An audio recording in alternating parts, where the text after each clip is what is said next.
worst possible thing you could say when you walk into a car dealership. I spent 5 years with Mercedes-Benz, 5 with General Motors, and the worst thing a person could say when they walk in is, if you could just get me to this payment, we got a deal. So your loan's probably still like 19, which means you got to pay to get out. You're upside down. It's called negative equity.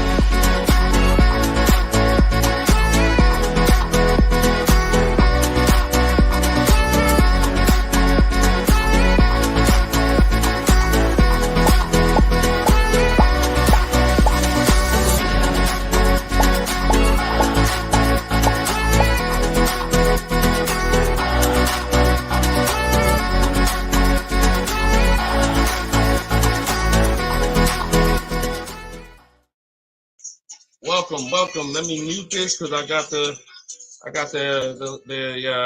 audio going on my phone. We're on Instagram Live. This is our May 7th, Tuesday, May 7th, Car Questions and Answers live stream. I am your host, Deshone the Auto Advisor. You may see these broadcasts throughout the week on TikTok, on YouTube, Instagram, and Facebook. But whenever you don't see the banner above me, that means you're watching one of our live shows, so you guys can start typing your questions. If you don't know me, my name is Deshone the Auto Advisor. Let's get the quick housekeeping out of the way before we start bringing in questions. I've been in the auto industry since 2006. I left in 2020 after the pandemic.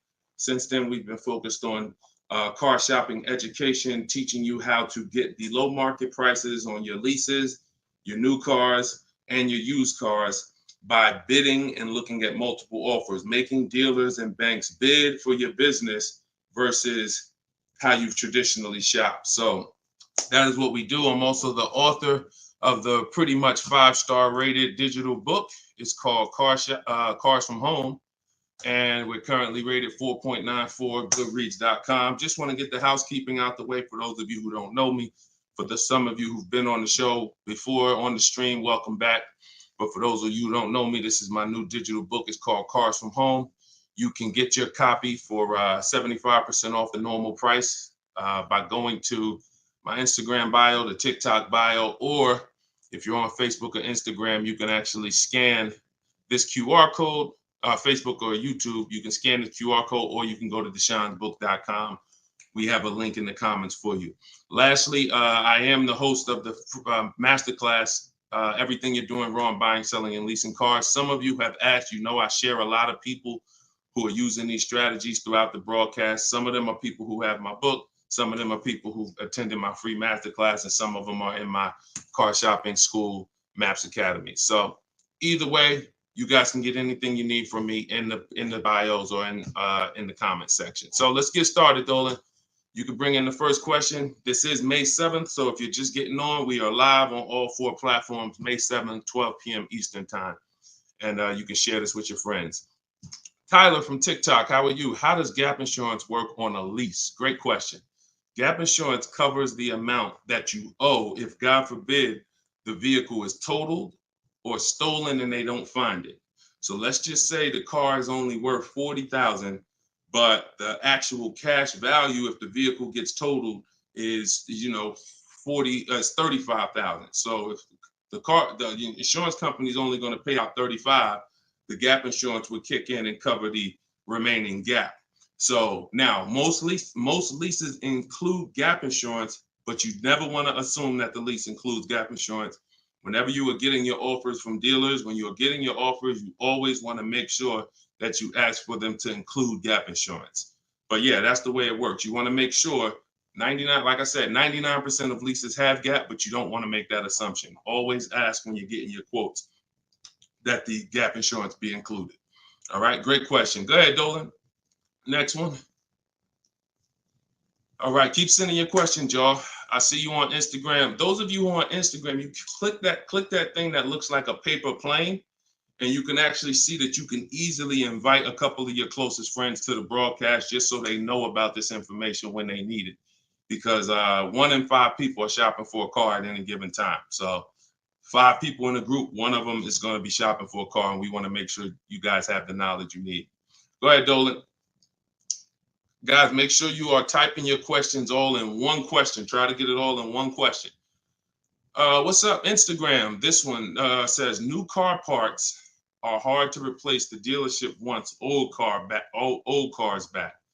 Anybody who's in the business of buying cars wants cars. So it's not just the dealerships, it's the online buyers, CarMax, Driveway, Carvana. They want cars. Local people who buy and sell cars, they want cars. Wholesalers who buy cars to sell to dealerships, they want cars. If you get what I'm saying, you understand why you need to be making people compete. See, we take one buyer. That's what you've been taught to do. You've been taught to take one buyer, one person who wants your business, and give them the opportunity to negotiate. What we teach is for you to actually go to multiple people who want that business and make them compete. And that's how we make sure we get below market prices, because we in order to get below market prices, you must see enough offers to know the market. I'm gonna say that again. In order to get below market prices, you have to know you've seen enough offers to where you know the market. Could y'all keep running up the likes on TikTok? Every time we say something that you like, if you could just tap the screen, it runs the likes up and it gets a lot of people's attention on TikTok. Let them know they need to be here. Okay, so that's what you want. Everyone wants cars back. So you want to make sure no matter where the market's going, electric cars, old cars, new cars, luxury cars, just make sure you are getting at least 5 to 6 offers every time you want to replace a car. We don't trade in cars because you are not going to get the money you could get trading cars. Now, I'm not talking to you about doing private sales either, where you list the car and then you go and you got to, have people come to your house in Facebook Marketplace. I'm talking about the people who pay cash money, inspect the car in an hour, hour and a half, and cut you a check. Those are the people we need to get 5 to 6 bids from, and that's what we teach. Those companies are very easy to find and very easy to work with. Okay, who's traded a car before? If you've ever traded a car before, type the letter T. All right, stay by your phone, y'all. This is live. This is May 7th. This is our 12 p.m. class, so stay by your phone. I want you to make sure we don't just talk here, we dialogue. All right, in order for you to get the most out of the show and for me to continue to do them, you want to make sure you as close to your keyboard so I know you're actually getting value out of the class, out of the stream, because you're communicating, engaging versus just listening. All right, I'll see you, Bell, on YouTube. Anybody who's traded a car before, type the letter T. If you've traded a car, this is important for you to know. It's almost impossible. I see you, Thomas, on Facebook. It's almost impossible, ML Headley, to get the most money for anything, not just a car, for any item on trade. So we don't trade. We don't trade. You're not going to get the most money, and you're not going to know that you got the best offer. You need to get 5 to 6 of these online offers, and that is how you replace your leases. And in the same way, look, you've left money on the table. Some of you know, I got to tell you the bad news first. Anybody who's traded a car since the internet and online car buyers have been invented, you've left money on the table. So I want you to stop. I'm suggesting you stop doing that right now if you really want to make $1,000, $2,000, $3,000 more every time you replace your cars. Okay? Go ahead, Dolan. Shoot the next one in. Jock from TikTok. How can I get rid of negative equity with a lease? First of all, let's talk about why do you have negative equity. This is improper deal structure. So if you went over your mileage, that means listen, you should not be taking a lease for 10,000 miles per year knowing you drive 15. Because frankly, to go from 10,000 a year to 15,000 a year is only about $40 for most cars. $40 more a month, and you get to go from 10,000 to 15,000 miles per year.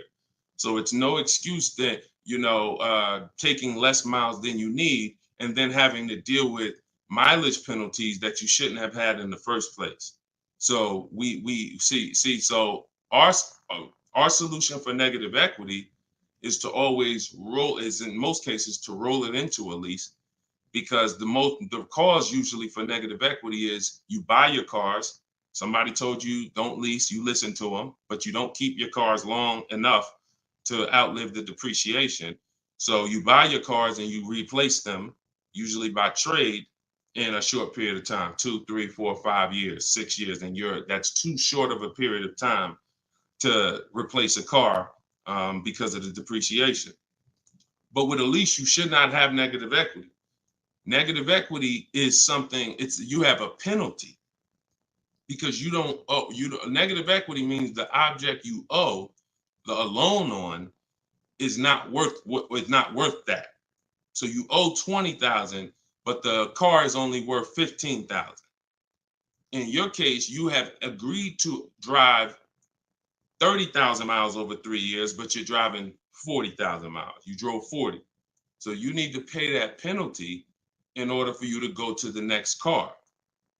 Okay? It should have been in your lease to begin with because you pay less for it if it's in your lease. You pay probably 15 cents a mile.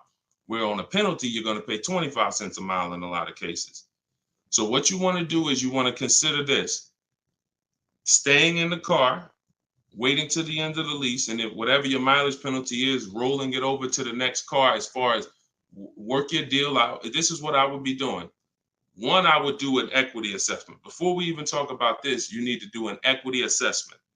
The equity assessment is step 2 in my process. The name of my book is Cars from Home, 7 Steps to Saving Time, Money, and Avoiding Dealership. So it takes you all the way through the journey of getting your car from home while you are at home. So the second step, which is right after we decide whether we're buying or leasing, is we must do an equity assessment. Some of you, who has a car that they're going to be replacing to get a car? Type me. If you have a car, it could be a lease or it could be you own it, but you're going to be, next time you car shop, you're going to be replacing that car. Who's in that situation? Type me. Stay by your keyboards. Let's go. We're live. This is May 7th. Wake up, people. Wake up. School me. All right, me, I see you. All right. What's up? Y'all can we run the likes up on TikTok? Can we tap the screen? Can we tap the screen if y'all gonna spend time with us on TikTok? Tap the screen. All right. Okay. Let's go. Let's go. Come on, don't play TikTok. I'll close the broadcast. All right. Y'all not paying me nothing. Okay. So I'm asking you for a tap of the screen if you want to stay on with us. All right. We could definitely go TikTok. We could go Facebook, YouTube, Instagram if y'all acting funny today. We got no problem. All right. I appreciate it. I see y'all now. I see the lights running up. All right. So if you have a car you're going to be replacing, then everybody who just said me, then the first thing, once you decide whether you're buying or leasing, is you need to do an equity assessment. So you're going to call your bank. If you don't have a bank, the car's paid for, then you can skip this step, but you're going to call your bank. You're going to find out what your payoff is. Once you find out what your payoff is, you're going to now, if you have a lease, you're going to ask them, do you have a third-party restriction? Now, once you make a note of those things, that's 4 different paths. See, I just talked to 4 different people. It's very important that y'all understand that I don't teach one size fits all car buying advice. So you got to listen closely to see, oh, is he talking to me? Oh, that's what group I fall in. So I just said, some of you are going to replace a car. You have no money you owe on it. You don't need to call your bank. Everyone else, lease or purchase or finance, you need to call the bank, and then you're going to ask for your payoff. Once you have a lease, you're going to do this next step. So some of you who don't have a lease, you don't have to do this step. Then you're going to ask, do I have a third-party restriction? And you're going to make a note of that. And you're going to put yourself into one of those 4 categories. Okay, this is broken down. This is step 2 in my book. So once you get that information, you're going to go online to CarMax, Driveway, Carvana, Kelly's Blue Book, Instant Cash Offer. Please do not come talking about what Blue Book says. Algorithms in this market mean nothing. The only thing that matters is cash offers. So you're going to go to these people to get your cash offers: CarMax, Driveway, Carvana, Kelly's Blue Book, Instant Cash Offer, Car Guru, Sell My Car, and AutoNation, Sell My Car. That's 6 offers. And once you have those offers, you will know where your equity position is. You will know if you have equity in your vehicle. You will know if you have no equity in your vehicle. If you are leasing, then there is no such thing as negative equity. Because let's say your payoff is $20,000 and your highest offer is $18,000. You don't have negative equity, you don't owe that. That just means when you go to drop off your vehicle, you can't sell it and make money. That's what that means. Now, if you have a mileage penalty like this gentleman may have, that's different. But that's separate from the equity assessment process. You need to know, what is the asset that I'm driving? What is the asset, the car that I have in my possession, worth on the market? And what do I owe on it? And is there equity there? So that is the step you do before you think about shopping and getting offers, because we break our transactions down into 3 categories. Who we buy our car from, we're getting bids. Who we get our loan from, we're getting bids. And who we sell our car to, we're getting bids. So this is very important in our process of how we get below market deals from home. Okay, so do that step, Jock, and that's what and you go from there. Everything I'm talking about is in my new digital book, Cars from Home: 7 Steps to Saving Time, Money, and Avoiding Dealers. Shoot the next question in, Dolan. Everyone who wants your copy, you can get it for 30 minutes at 75% off. It's normally $97. So everyone who's gotten this book, and we've gotten close to probably 6,000 people at this point, the book is $97. But when you go to my bio now, or my Instagram or TikTok bio, you can get your copy for 75% off, which would be $24, but it's only for 30 minutes. If you're on Facebook or YouTube, just check the comments and go to deshonsbook.com. You got 30 minutes to get your 75% off. Okay, Tyler from TikTok, rolled over $14,500 from a trade into a 36-month lease. Payment only $54 a month. Is this a good strategy? Payments only $54 a month? What do you mean by that, Tyler? $54 a month. How could the payments be $54 a month? You need to know how much you're rolling over into the new deal, because let's say, for example, you have $14,000 of negative equity. Just that alone is $400 a month. Just the negative equity. So I'm trying to find out what you mean when you say rolled over 14.5 from a trip. Oh, wait a minute. I think I know what you're saying. You are essentially prepaying your whole lease. What he's saying is he's taken all of the car that he is trading, which I just told you how much I'm not a fan of that.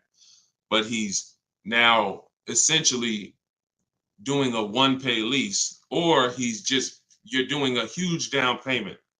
So this is very important. You could be about to really lose your shirt right here. This could be extremely bad for you. You need to make sure you check what I'm about to say to you. If all of that money is being treated as a cap cost reduction, which is essentially a down payment on a lease, let's just say your payment would normally be, matter of fact, let's do this math real quick. And this is why having a consultant and having an advisor and getting education saves you thousands of dollars. Now, $14,500, you are talking about, if you put that into a payment form, your payment would be $400 a month higher, plus the interest on that, plus the taxes, plus the interest on that. So let's call it $430 plus this $54,000 it's $54 a month. So let's say your payment would have been, without you trading, would have been like $485 a month. So if they're treating all of that as down payment, then here's what's happening. You're just prepaying the lease. So you have no protection. If that vehicle gets totaled, you are out $13,000. You won't be, anything you put into that vehicle, you're out. That money's gone if the vehicle's stolen or totaled. So what it makes more sense to do is to see if there's multiple security deposits that you could put. You need to get your offers, though, with no money out of pocket, because you can't look at one-pay leases and you can't look at multiple security deposits if you don't know what the original deal was without them. So if my payment is $500 a month, and then if I put multiple security deposits down, it lowers it to $450 a month, then that could be a good offer. If it lowers it $20 a month and I got to give them $6,000 to hold, then it doesn't make financial sense. That's not a good return on you holding $6,000. But I'm always comparing it. This is something we teach called advanced leasing strategies. This is not for everybody. So but you need to determine when you're doing a one-pay lease, all you're doing is giving them all of this money up front so they can lower the actual interest on the lease and see what the payment comes out to with the lower interest. So you have to get offers without down payments. This is why I'm saying when we shop, we never shop with down payments, whether we're buying cars or leasing them. We never shop with down payments because when you're putting all this money in, you can't assess the deal because you don't know how much of this being a low payment is because I put all this money down. You need to know you have a deal before you consider what monthly payments is going to be. If I'm getting a lease and I shop my offers and my lease deal is under 1%, or my best offer is under 1%, no more than 1.5, somewhere in between there, I know I have a good deal, regardless of how much I'm going to put down. So, and when it comes to purchasing, I need to know people worry about the payment. Some of you are worried about the payment. You don't care about what you're buying the car for, and you're worried about the wrong thing because you're thinking about the loan you're getting. You're not thinking about the car you're buying. Before you think about, hey, what's a good payment on this car? No, the better question is, who's the dealer that's going to sell me that car for the lowest price? Deshone, I want to get this BMW 4 Series. What's a good payment on that? No, you're going to get a BMW 4 Series. Who's the dealer that's going to sell you that BMW 4 Series for the lowest price? If 20 dealers, if say 10 dealers have that car, $60,000 car, some dealers are going to sell it for 65, some are going to sell it for 60, some are going to sell it for 57. You need to get these offers before you worry about what the payment's going to be. And that's a whole different philosophy. This is what I teach. So I'm never going to be in the business of not teaching you to understand the numbers because we make it simple. Whether you're using my book, whether you're paying attention on these live streams, when you are shopping multiple offers, you eliminate this. You cannot be a payment shopper because you'll just be throwing money at deals and thinking you got a deal, but you didn't get a deal. You just threw so much money at it that it lowered your payment to something that you felt good about. Doesn't mean you didn't overpay for the car. All right? Very, very important, y'all. This is $3,000 to $5,000 to $7,000 to $10,000 mistakes. These aren't $100 mistakes. Listen, look, people right now are so distracted. They are asleep. They are asleep. The only way people could continue to make money is people stay asleep. It's not so when I tell you the conversation, you are taught to, when you're buying a house, get help.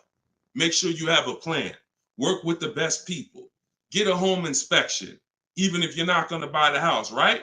Don't you get a home inspection even if you're not going to buy the house? Don't you risk $400, $600, $800, even if you're not going to buy the house? Why? Because you want to protect yourself from making a $20,000 to $50,000 mistake. But with cars, this is the only thing that you think, oh, I could just do this on my own. Knowing that every time you buy a car, you have a little buyer's remorse. You hope you hope you didn't overpay. You hope you didn't. So lock in. The only way you are going to win and be like these people that I show on the show all the time, like you see just a ton of people that's paying ridiculous prices, below market prices. And I got more to show y'all. Like my next show, I got like 3-4 million people that hit me with their deals they got in the last 2 weeks that I haven't even pulled in yet. Like you're not going to get these prices until you take car buying as serious as you take buying a small house. Once you start doing that, then you'll start saving 5 and 10 and 15 grand on some of these cars. Until then, you're gonna keep just moving the way they want you to move. Go ahead, Dolan.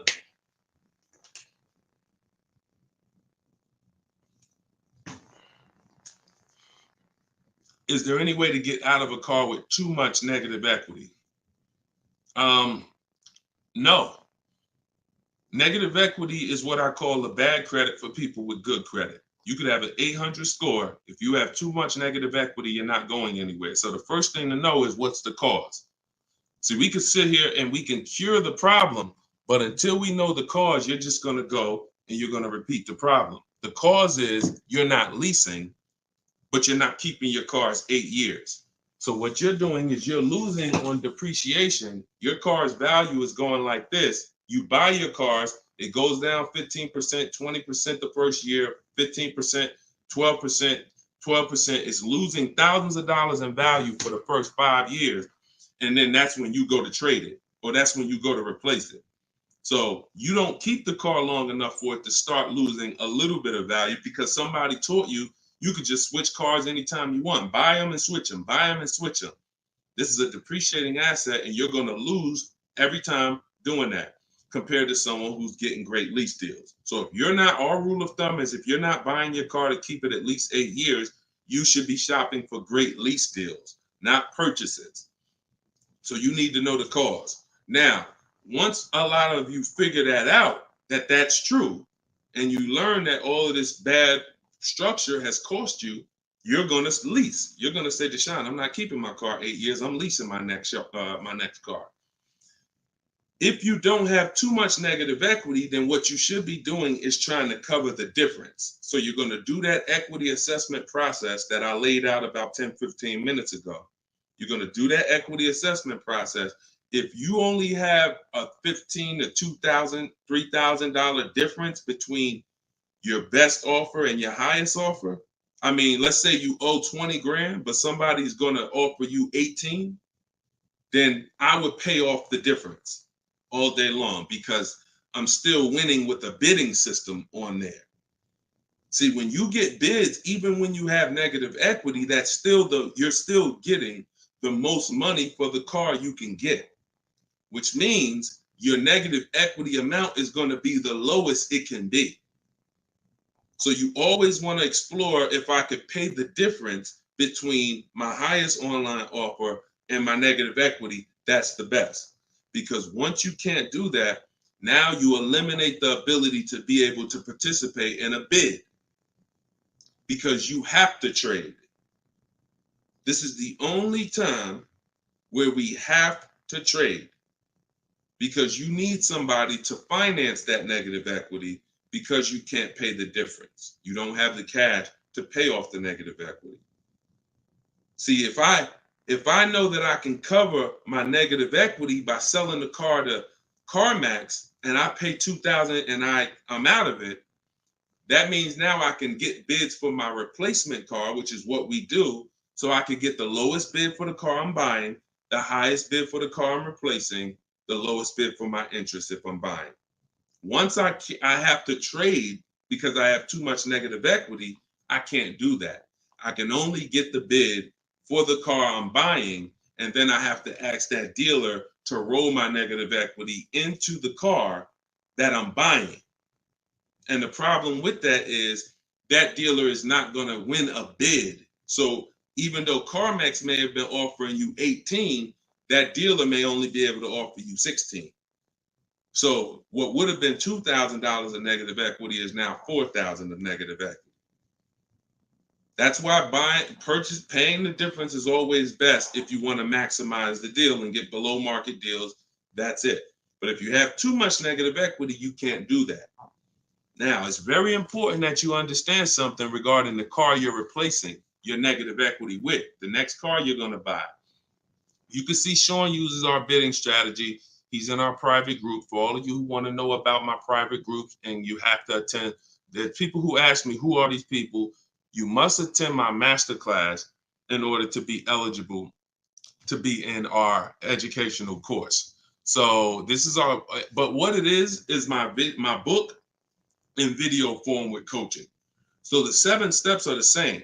Those of you who are using the book to get to your goal, use the book. It's just different ways of learning. So anyway, you can see Sean here he got his bids and he found a car that had a $15,000 rebate. He didn't know that, a $15,500 rebate. So if Sean wanted to bring negative equity over to this vehicle, he's buying the car so low with all the rebates, he could bring over 5, 10, 20 grand of negative equity and he's still going to be able to do it. Because as long as you're getting a big discount, you actually can, the bank is not going to lend 25% more than like 25% more of the car's value. So you can't slap 10 grand of negative equity on a $30,000 car. And the bank is going to look and say, why would we lend $40,000 on a car that's worth 30? There's something called loan to value ratios. It's in all forms of lending, loan to value. So you have a cap based on the price of the car. There's only 25% or so more that the bank is going to lend. So if you're trying to do no money down deals, having too much negative equity prevents those. So this is why we need to get out of negative equity and stay out of it and start leasing. Stop buying your cars. The only time you actually switch from a purchase with negative equity, I own my car and then I'm switching to another car and it's a purchase, not a lease, is if you had like an emergency. You were going to keep the car 8-9 years, but you just had a bunch of kids and now you need a whole different car. It's a life, but if you're not keeping the next car 8+ years, you shouldn't be buying again. You're going to be back in negative equity every time. Okay? All right. Go ahead, Dolan. You can shoot the next question. TikTok, I see y'all. We are live. This is May 7th. This is our 12 p.m. Eastern time show. If y'all can, every couple minutes, if you could tap the screen, if you're enjoying the show, if you're enjoying the stream, keep running the likes up on TikTok. Appreciate y'all. All right. Instagram. My lease on a CX5 is coming up. CarMax value is showing 21,000. My buyout is like 18. Should I buy it and keep it? No. Why would you go from a lease with a great, and look, I'm going to talk different on every show because I know some of you are new. Okay? Who's new here? If this is your first time ever on a live broadcast, on a live stream with us, just type the number 1 and then we'll answer the brother's question here. Who's new? All right, I see you, Khaleesi, on TikTok. I see you. If this is your first time on a stream, you've never been on Car Shopping Questions and Answers with us, type new. Okay, I see you, Matt, on Facebook. I see you, Vince, on Facebook. Melanie on YouTube. DJC Square, I see you. Okay, I see you, John, on YouTube. Okay. All right, TikTok quiet today, boy. I never saw TikTok this quiet. They ain't hitting no likes or nothing. That's all right. God bless them. God bless them. All right, so Instagram. Let's talk about this. Let's talk about this equity position you're in. Right now, you could sell that lease and make $4,000. Why would you want to go from a lease, which is a not keeping my car 8 years? I want full warranty. I want low payments. I want to drive a lot of car for a low amount of money. Now I can shop for this new deal, get a great deal on the CX5. Just so you know, understand something. CX, look, let me show you something. This was Tiffany rode in, and Tiffany got a Mazda CX50 a couple weeks ago, not too long ago. Look at this. So let me show you just kind of what this could look like in a great world. So you understand, she got a 2024 Mazda CX90. She literally paid 44. The sticker price on it was 44,000. She used our system. She actually wrote. This is a testimonial about the book. So you can see at the top says, "I believe we got a great deal from what we learned from the rest of the book." So look at this. She got bids, $44,800 vehicle. She ended up getting a $6,530 discount. That was her best offer. And then, so her lease payment on this would be incredibly low if there's a good lease program. But you're not going to save this kind of money negotiating. You want to sit at home, get bids, contact at least. We don't make a decision until we get 5 to 7 offers. We will not make a decision on a car until we get 5 to 7 offers, because 80% of dealers are overpriced. So you say you can get you might be able to get a lease price on this car for, $400 a month, no money down, for, $450 a month. Something, it might be lower. I don't know what the below market deal on your replacement Mazda is going to be. And then you could actually put that 21.4 in your pocket. So you could say, hey, the difference. So you would sell the car to CarMax for, and you would make $3,400. Just so you know, my mother sold her Mazda 2 years ago when the prices were real high, and she made $10,200. So why would I go from being able to do a deal like that, getting a new car, low payment, no money out of my pocket, put $3,400 from my old lease into my bank account? Why would I want to go from doing that to buying a used car, which is buying a 3-year-old Mazda, which is what you're suggesting when you say, should I buy it and keep it? What about that deal makes it better? If you figure this, Your buyout's 18. What's the payment on $18,000 plus taxes? 20 grand, 21 grand. What's the payment? 400 a month for 5 years. So why would I go and buy a 3-year-old used Mazda for 400 a month when I could go and I could lease a brand new Mazda for 400 a month and then turn around and again, if you're not buying this car to keep another 8 years, it makes no sense to buy a used car right now. It makes zero financial sense. Not only that, you're gonna spend the same amount of money over the years that you could have drove brand new leases for. There's no benefit. There's no benefit. This is what it is. We've seen this thousands of times over the years, hundreds at least. You know, I know it's happening thousands of times. People are buying their leases every day. They're not realizing they're just buying a used car. That's all you're doing. So I go from leasing to buying a used car, which means something in me has to change. Those of you who are buying used cars, you should be buying them to keep 8, 9, 10, 12 years. Not 4 years, 5 years, 6 years. You're driving old cars for the same prices you could be driving brand new leases for. Same prices. So why would I drive a bunch of older cars, 5, 6, 7-year-old cars? By the time I pay it off, it's 10 years old, 11. Why would I do that if I could be driving brand new cars for the same prices? So it's important for you to understand. That's why this is the first step in my process is we got to know, should we buy or lease? And the only people who should be buying are 8+ year people. The goal is to keep the car 8 or more years. Then we're going to buy it.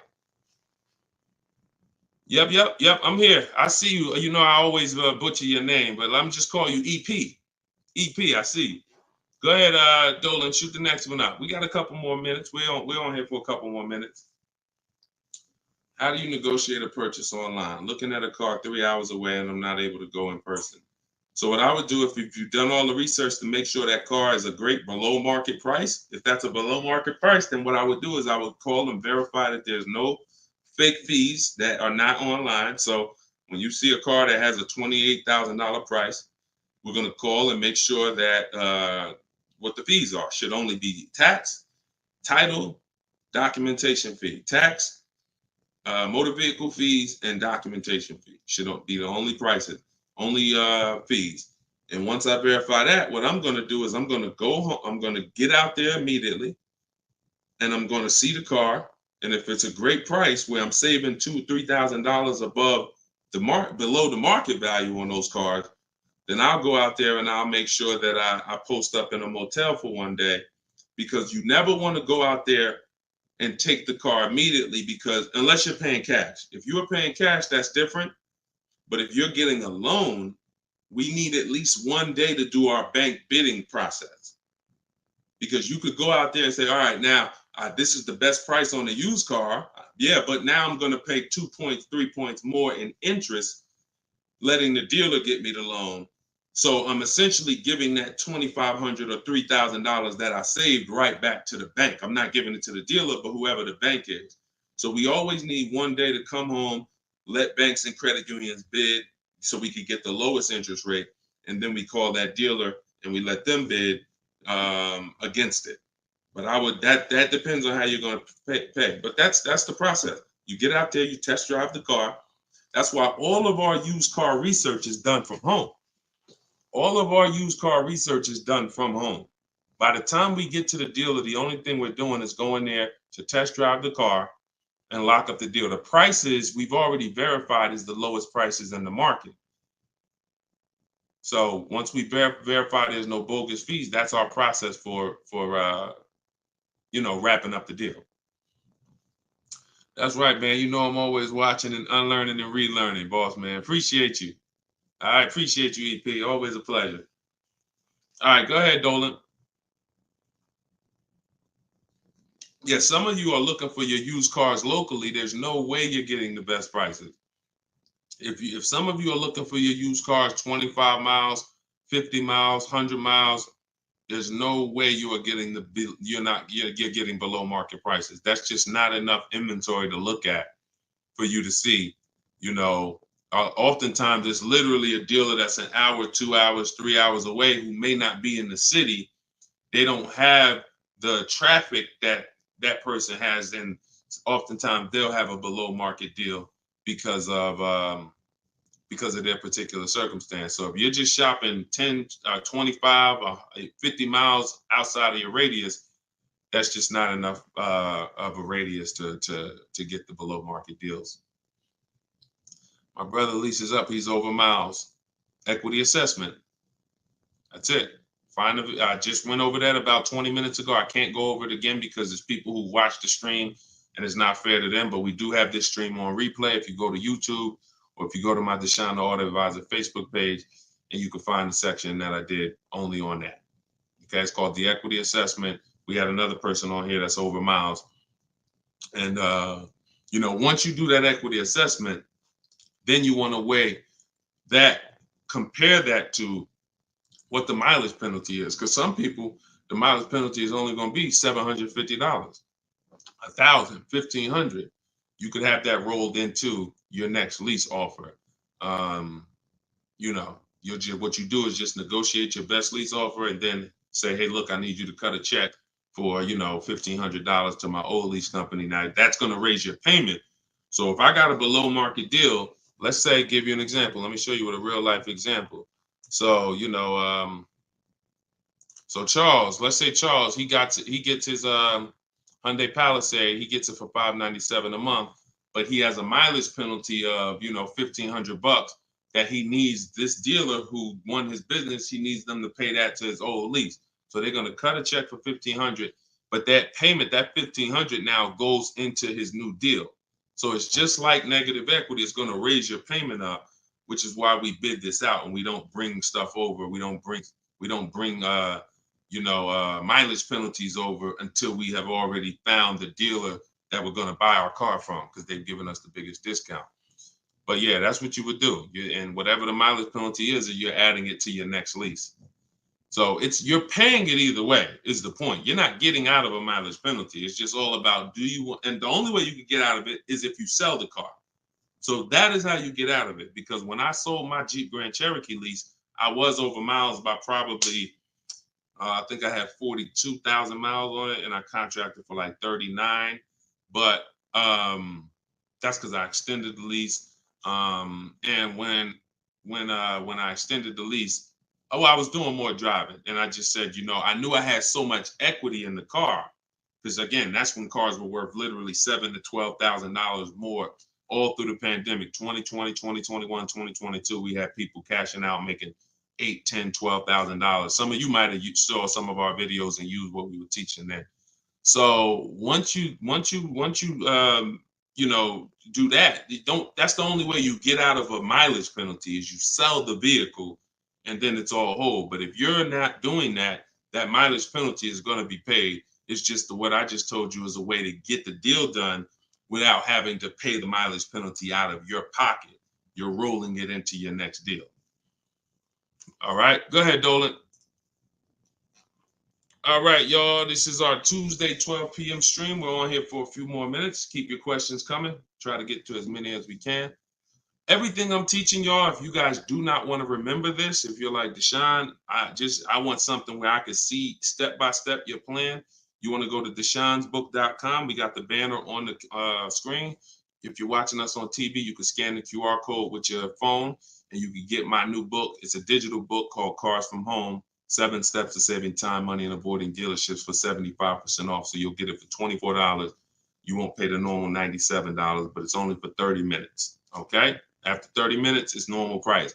You guys that are on TikTok, you can get yours in my TikTok bio. There's a website there, as well as an Instagram, my Instagram bio. All right, get your 75% off if you don't want to get it, if you don't want to remember any of this. All right, so Guitar Jams, YouTube, what's the best price to negotiate over sticker price? For example, a car is a $26,000 sticker, but I'm only wanting to put $27,000 in cash. Is $1,000 difference enough to avoid all BS fees? See, that's a problem. See, let me show you how you're actually hurting yourself by doing this. You're not getting bids. You're not getting multiple offers. If you're looking at a new car like this, a $44,000 car, You go in and you assume what a good deal is going to be. We never assume what a good deal is going to be. We have to reveal what a good deal is by getting multiple offers from home. So we sit at home. In my way, we use the computer and we're going online and we're going to dealers' websites. I have scripts in my book. So all you're doing is copying, pasting my scripts to use this. Now, if you're doing it your way, you just want to make sure your goal, you could do it by phone. I don't care how you do it, but your goal is to get 5 offers, because until you get 5 offers on these new cars and on these leases, you're not going to ever know what the best deal really is, because 80% of dealers are overpriced. So when you look at something like this, if you said, okay, $44,820 car, like the one I got on the screen, if you went in there saying, well, I only want to pay $46,000 all in, look at what she paid.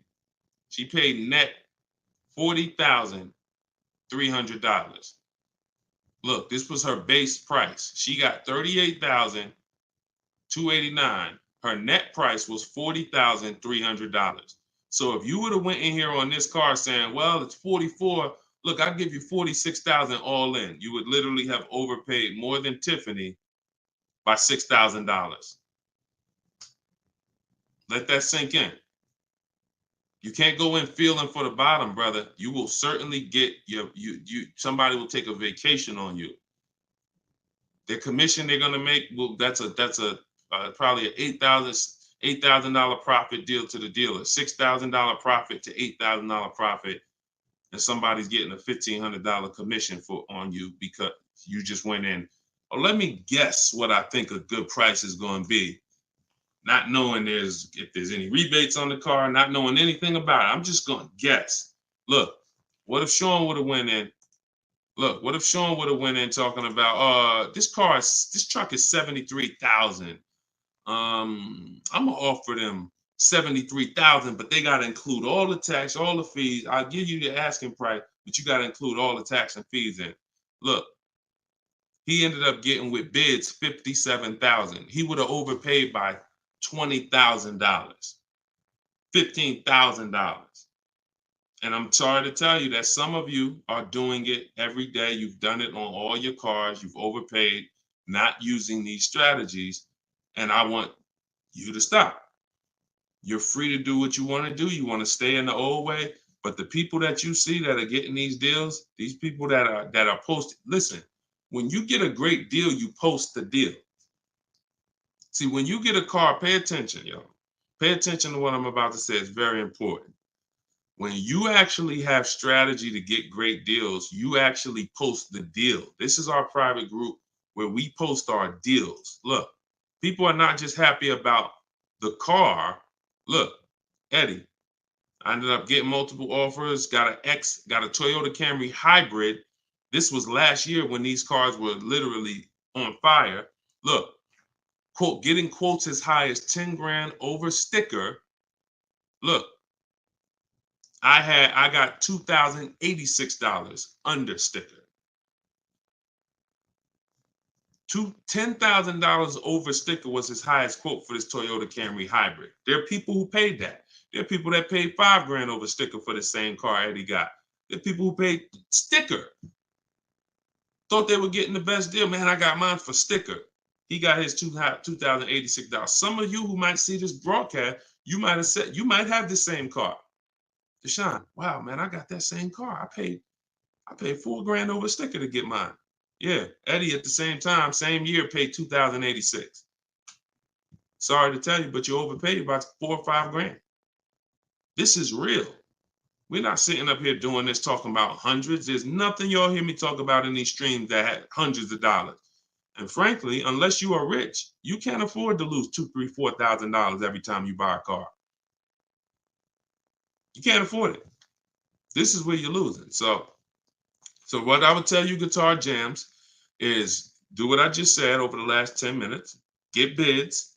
If you want the system for doing it, that's in my book. If you want to do it your way, I don't care how you do it. Just get at least 5 to 7 offers so that you can see where the best offer truly is. 8 out of 10 dealers are overpriced, and you don't know how bad they're overpriced until you get all your offers.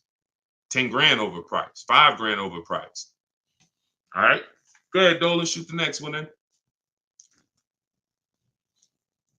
Great question, though. Can you get a deal when you build your own car? Absolutely, Sherry, but you want to get those offers before you agree to buy something from anybody. So if I'm ordering a car, I'm getting 5 offers, 10 offers. I'm getting 5 to 7 offers, not 10 offers. See, in my book, I have a process called the 25 to 5, where we connect with 25 dealers online in 20 minutes. And our goal is to get 5 to 7 offers in 48 hours. So once that happens, we don't order a car until we verify the car doesn't exist in the market. See, because when you walk into a dealership or call 2 dealerships and they say, oh, we don't have that car, but we could order it for you. Now, what are you doing? You only talk to 2 dealers. What about in the 25 dealers that we talk to?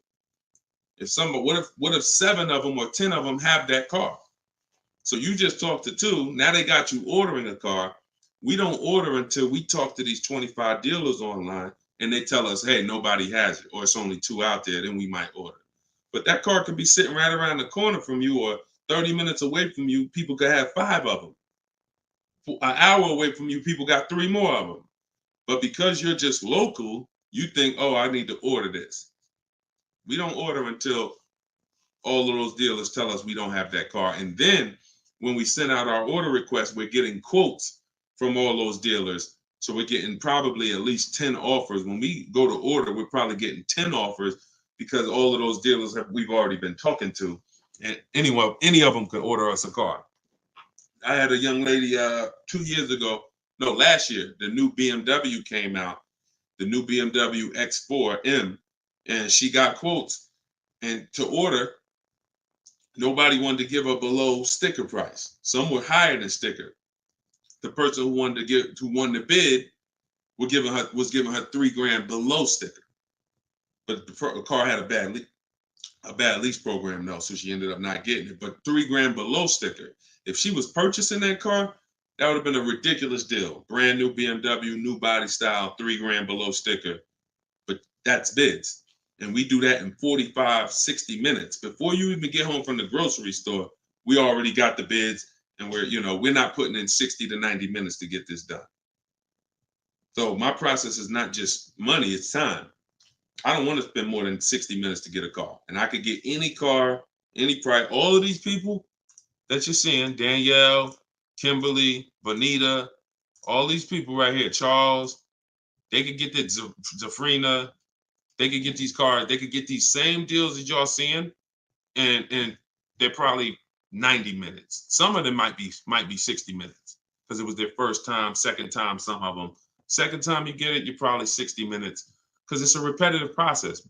Getting a car, getting these bids is so repetitive, you'll see. This is what I should have been doing years ago. I don't know why. So easy. All right, go ahead, Dola. Shoot the next one in. What's up, Sus? Ralph Morales. K. Michelle, I see you. That's not the K. Michelle, I know.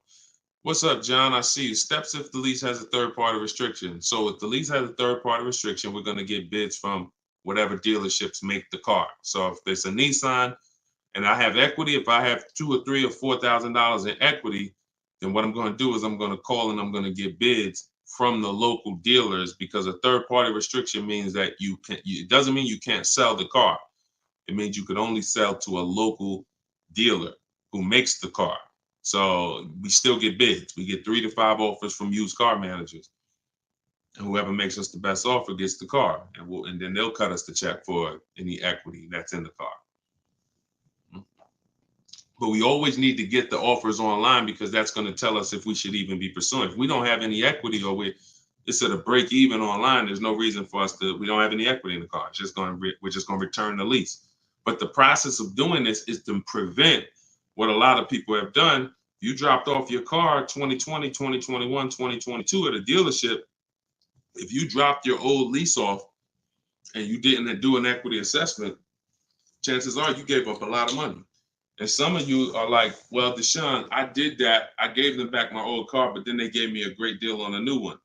You have no idea how much equity they used out of that car or how much they kept.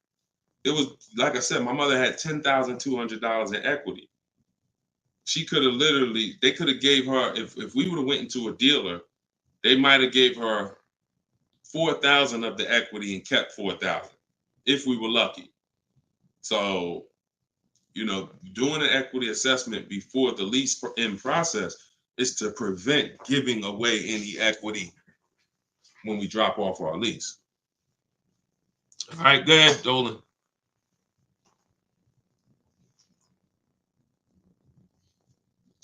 This is our Tuesday, May 7th live show, 12 p.m. If you don't see the banner above me, that means we're live. So you can type your question. Dolan will bring them in. We got another couple minutes. Hey, Deshone, currently in talks with dealers for a good offer. Thanks for all your help. Great. I feel empowered and confident I'll get the best price. Get the book, everybody. Stop leaving money on the table. Thank you, Nico Smooth. See, it's empowerment. It's the only way to feel empowered. You are not going to feel empowered going and negotiating with a car salesman. Anytime you're working with us, it's already set up for you to leave not able to guarantee you got the best deal. Nico Smooth, he's going to guarantee it. I don't know if that's a woman or man, but they're going to guarantee it because they're getting offers. They're getting offers. If you went in, if you had to buy a 100-inch TV and you just went out right now in the first store you found that had one, you just paid it. Or you looked and said, man, I think that's a good price. 100-inch, man, that's only, $900. I feel like that's a great price. Meanwhile, you didn't look on Amazon. Amazon had a better brand for, $200, $300 less. Or Amazon had the same brand, or Walmart had a better brand for $300 less, or Best Buy. These are the same principles. It's impossible for you to go into a car dealership and get a good deal and you don't know the market. The market you only know through getting offers. Once you get the offers, you see what the best market prices are and you pick the lowest one. That's how you get the below market offer. So I'm glad, Nico. Enjoy, and definitely send us your success story. Just like Tiffany did, email me your success story when you get that offer and you close that deal out. Way to go. Go ahead, Dolan. What's up, Todd Billions? Do you need to check dealers in other states? I live in Florida. Depends. We will go with, all right, so some people will do my strategy is called the 25 to 5. We're connecting with 25 dealers online. Some people, they do it through offers. If the state is not too big, maybe their 25 dealers is all, if the state is really big, maybe the 25 dealers are all in the state. But some people, they might only have 12 dealers in their state, and so they're going cross state lines, and that's very common. That's very common. If you look at Sean posted in our group, and he said he ended up expanding his search to 150 miles outside his area to find this deal. He said, I'm going to another state to pick this up, which is something I never would have thought of before, or would have before he attended the class. So he attended my master class. All of you who want to attend my free master class, it's called Everything You're Doing Wrong, Buying, Selling, and Leasing Cars. You can go to my TikTok bio, and you can go to my Instagram bio. We have a comment in the comment section for you guys who are on Facebook or YouTube. But this is, the local business is going to die. When you see and you shop online the first time properly, you're going to find out that the local business is going to be dead to you unless they win the bid. And you're not going to be committed to local anymore, because look, Sean is driving to another state because his best offer, it saves him $4,000. So no other dealer near him made him the other offer. This dealer that's in another state made him, and it's $4,000 better. So literally, if he has to drive 4 hours, 2 hours there, 2 hours back, he's literally making $1,000 an hour. This is the money we talk, big money talk. So yeah, go as far as you need to get 5 to 7 offers and get the below market deals tied. Go ahead, Dolan, shoot the next one up, brother. Great question.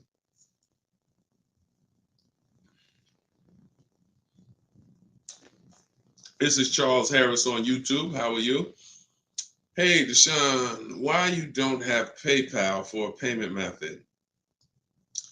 Um, that's a great question. We've used PayPal probably twice since we started our company in 2021. We just found that Stripe was a better company to work with for the business. We do have, I believe we have Klarna. So for those of you who are familiar with Klarna, they'll let you break up the payments interest free. For the book or any product we sell, we make Klarna available for the last year. But PayPal is just a little different to work with. We've enjoyed working with Stripe. So hope that helps. Go ahead, Dolan. Right, we just hit the hour mark. Got a couple more. We'll try to take a couple more before we wrap. Lenice from Instagram. By the way, everybody, if you just jumped on, this is our Tuesday, May 7th, rather, 12 p.m. live. So we are live. So feel free to ask your questions. If you don't see the banner above me, then that means we're live and you can type your questions. Is purchasing a car from Enterprise Car Sales a good idea? If in order for me, when we're shopping for used cars, like I have this used Infinity truck. We got it a year ago. It was 2020, so it was 3 years old. When we found that car, when I narrow it down to my top 3 to 5 used car options, they have the best title histories, the best service records, the best accident records. They're the best price in the market. They're below market. And then I verify what the brand new price was, because you can't know a car is great until you know the new car price. Because if a car was 50,000 and they're asking 30, that's different than a car that was 55,000 and they're asking 30. The $55,000 one has more value, has more equipment, more options, so it's a better value. So it's impossible to get a great deal on a used car without knowing what the original price was. So you might have picked a car that's, this one is 30,000, but again, the original price was 50. Meaning, while another one might be 31,000, it's $1,000 more, but the original price was 55 or 57. So you got to know what was in the new car price to be able to compare when we're getting. So if I narrowed it down and that Enterprise car was in that bunch, I'm not opposed to it as long as it has great service records, great accident history, great title records. But the title is going to show as a rental. So when I say great title history, you got frame damage, you got salvage titles, you got rebuilt titles, cars that have been totaled, rebuilt. You have different forms of title: personal lease, personal vehicle, corporate lease. These are all different categories of title. So if you get one that has a rental, then that price needs to be considerably less than the other cars on my list. That's the only way I would look at it. Great service records, great accident records, and then compared to the other cars in my bunch, it's got to be $2,000 less than them. 1,500, 2,000 less. So that's the only time I consider it. Go ahead, Dolan. Now, the way we shop for new cars and leases in my book, and the way I teach, is the 25 to 5 strategy. That's when we're connecting with 25 dealers online to get 5 offers, 5 to 7 offers, 25 to 5. When we shop for used cars, we're using my multiple marketplace strategy. So we're going on every marketplace that has used cars, 8 of them: CarMax, Carvana, Driveway, eBay Motors, Car Gurus, Cars.com, Carfax.com, Autotrader.com. We're going on all 8 marketplaces because these marketplaces have different prices, different inventory, and that's how we shop it, and we narrow it down from there.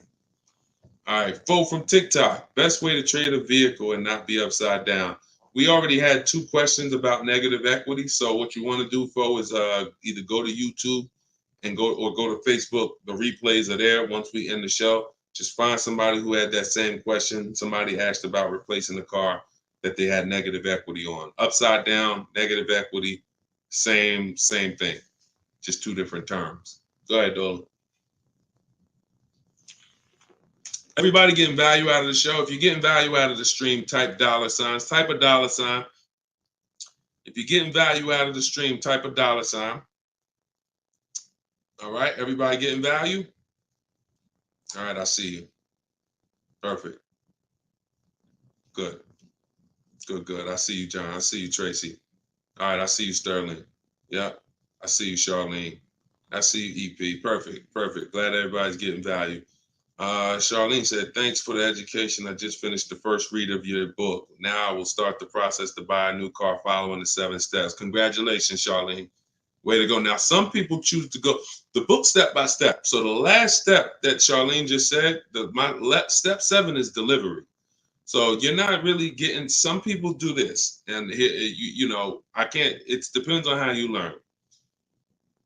The book is set up in a way where everything I teach is set up in a way when y'all hear 7 steps, it's set up where if we talked on the phone, I would be saying, do this first, call me back. Do this second, call me back. Do this third. And then by the time we get to step 7, we're setting up for delivery or the pickup of the car. So some people never read the whole book. They just do 1 step at a time and they never see step 7, me congratulating them for delivery until they are at that step. Some people read the book straight through and then come back and do the steps. So whichever way you decide is up to you. The quickest way to your car, the quickest way is to just do 1 step at a time and then not read forward until you get to that step. But everyone learns different, and everybody, that's just if you want the quickest way, you want to get a car in literally 48 hours, don't read the whole book. Read 1 action step at a time, cross it off the list, and get it done. And then you'll have your car in 48, 72 hours. Okay, go ahead, Dolan. TikTok, using your book, all of these lease prices I received are too high, over 1.5%. Next step. Well, as I mentioned, once you get 5 to 7 offers, that means that car has a bad lease program. Not the brand, the car. So that Jaguar has several cars. That particular one, and it could be that trim level, has a bad lease program, in which case I always say with leases, we want to have at least 2 to 3 options, because we cannot control the lease program. So whatever the dealer was, so if you see a 1.5% lease, 1.6, 1.7, 1.8, 1.9, then that 1.6, that dealer's beating everyone else.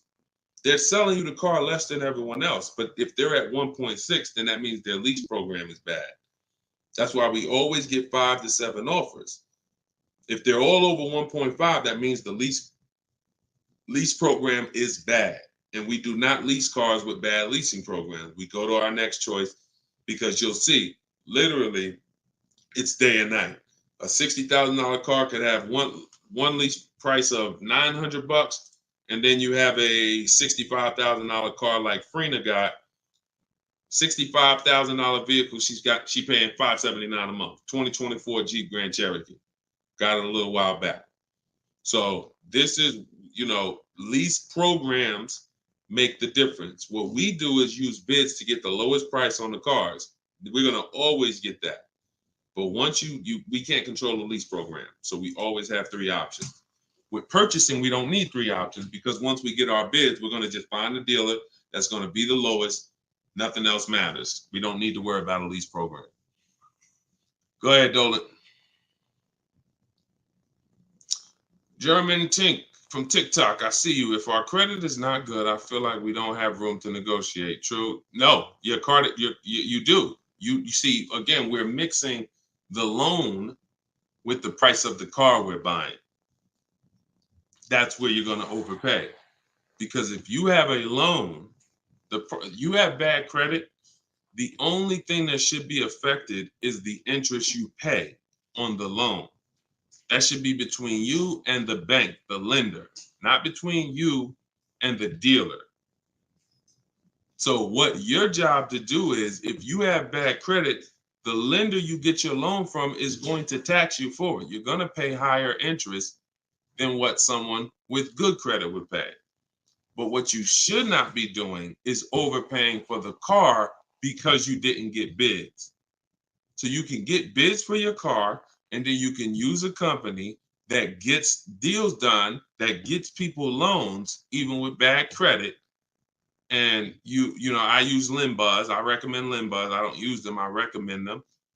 So you could either,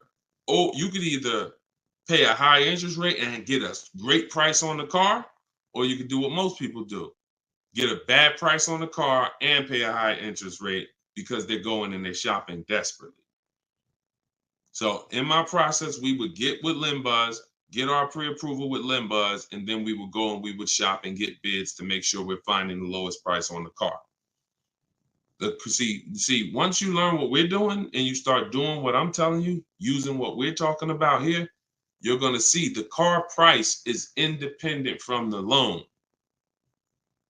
You've been taught to focus on the loan, which is how much my monthly payment is going to be. Oh, am I going to not be able to negotiate? The car's price we're negotiating has nothing to do with the loan we're going to use to buy it.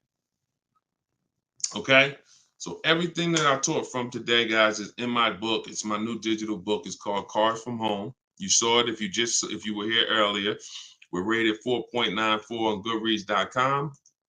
Thank you to everyone who's reviewed the book and gave us 5-star reviews. You can get your copy in my TikTok bio for 75% off. That's $24.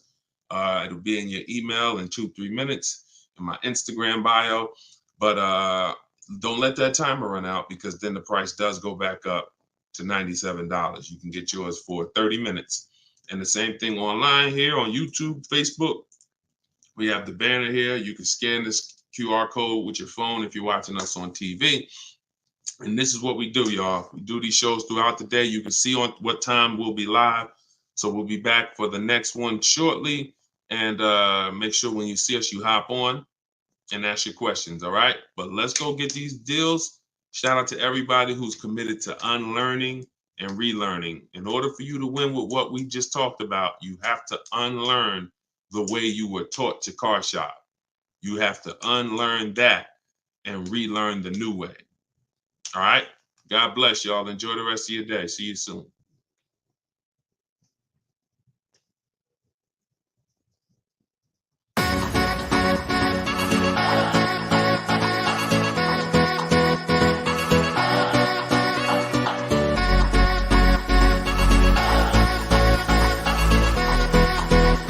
The worst possible thing you could say when you walk into a car dealership. I spent 5 years with Mercedes-Benz, 5 with General Motors, and the worst thing a person could say when they walk in is, if you could just get me to this payment, we got a deal. So your loan's probably still like 19, which means you got to pay to get out. You're upside down. It's called negative equity.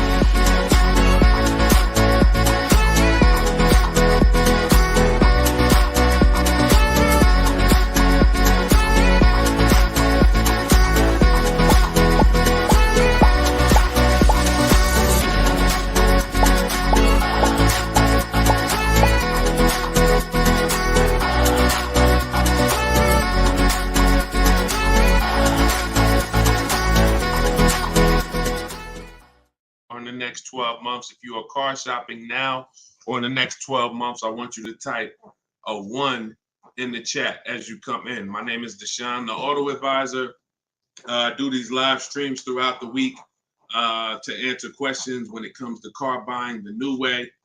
We've been doing this, helping people really since 2021 through education. And so we teach an entirely new way to car shop, a way that has worked for thousands of people before you. And I do these live streams so that you can ask your car shopping questions, and we can try to get you the answers that you need to help you get below market prices, which is the only thing we settle for. So thank you to the people who are tapping the screen on TikTok, running up the likes. I appreciate it.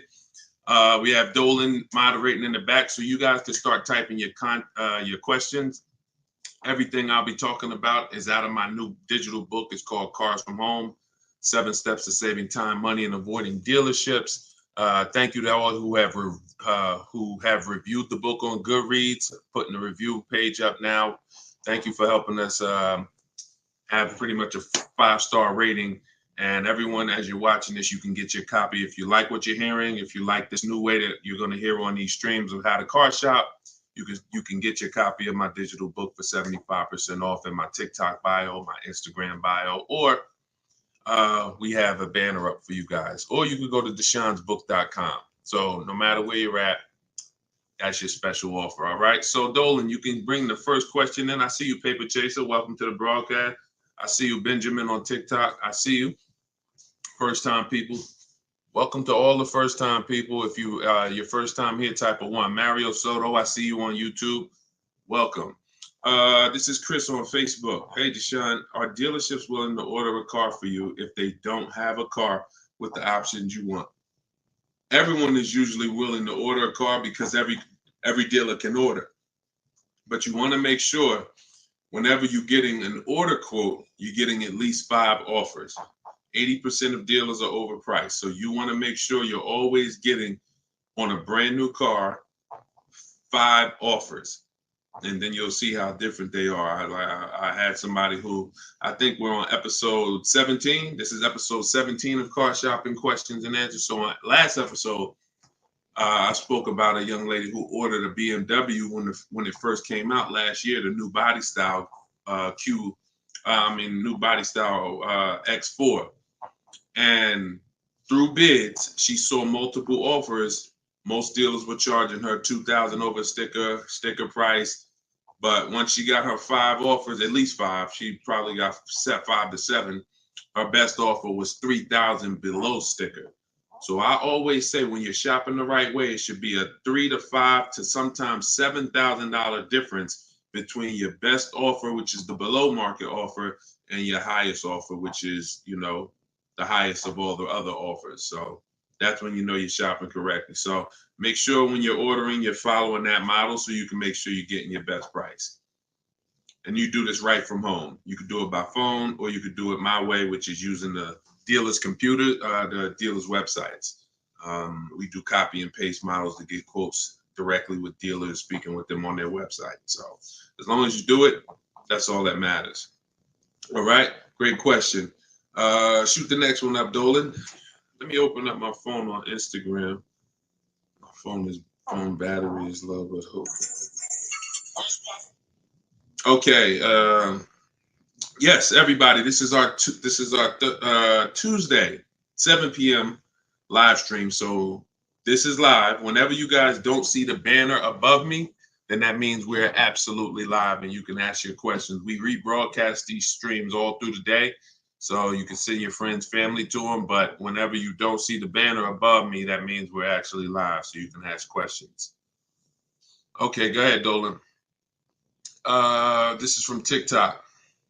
I need a new truck. Any advice? Or the first thing, all right, I'm getting ready to tell you the first thing you think about when you are in your position. And this is the first thing that all of you should have thought about. If you haven't thought about this yet, you've already skipped something that is very important. The first step in my process is always to ask ourselves the most important question. Does anybody know? I know we may have a lot of new people on here, but does anybody know what the most important question is? It's probably going to take you too long to type it. So I just want to see if anybody knows what the most important question is. I'll give you guys maybe 5 to 8 seconds to chime in some answers. Can I afford it? That's a good one, but no, that's not the most important question. That comes a little later in the process. Come on, Benjamin, Charlie. Am I keeping the car 8 years? My man, way to go right there. DM me, man. I'm gonna get you a free copy of my book because I like that. All right, that's the most important question. Just DM me on TikTok. I can't read DMs, y'all. So if you actually have DM me, 99% of the time, I'm not gonna see it because I have a team that helps me with my social media. So I'm not seeing DMs because we just get way too many throughout the day.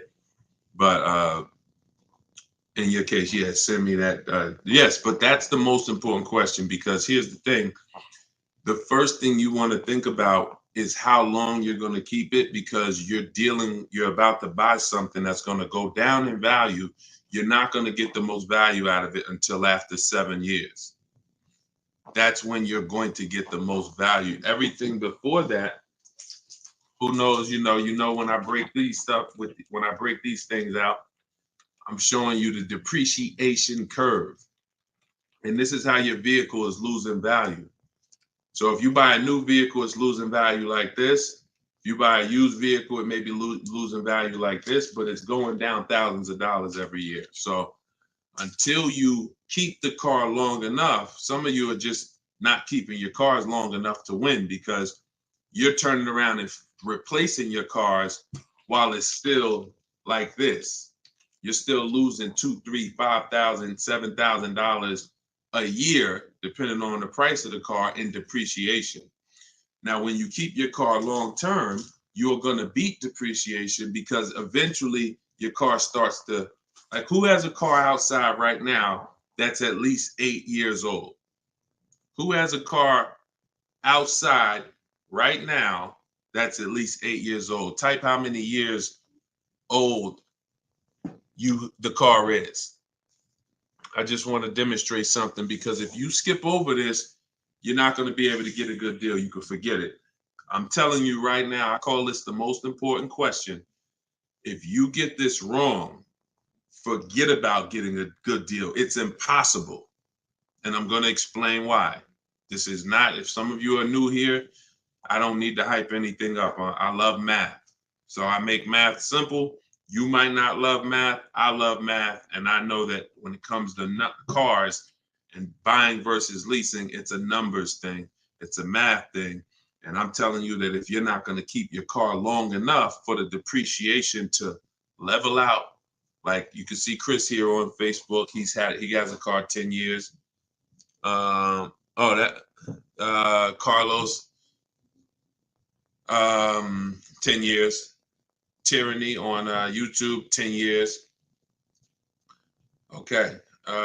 Yep, I see you. Kura Cindy on Instagram, 14 years. Jeff Walkus, YouTube, 15 years. Now pay very close attention to this. You'll notice that the way the amount your car is worth today, it's going to be worth almost the same thing next year. It's going to be worth almost the same thing next year. If your car right now is worth, if it's 9 years old and it's worth $8,000, a year from now it's probably going to be worth $7,600. That's when you have beat depreciation. Tap the screen on TikTok if that makes sense. See, if your car is only losing, some of you see these answers, until you are actually keeping your car long enough. It's not about when you pay off the car. A lot of people think that that's the car is paid off.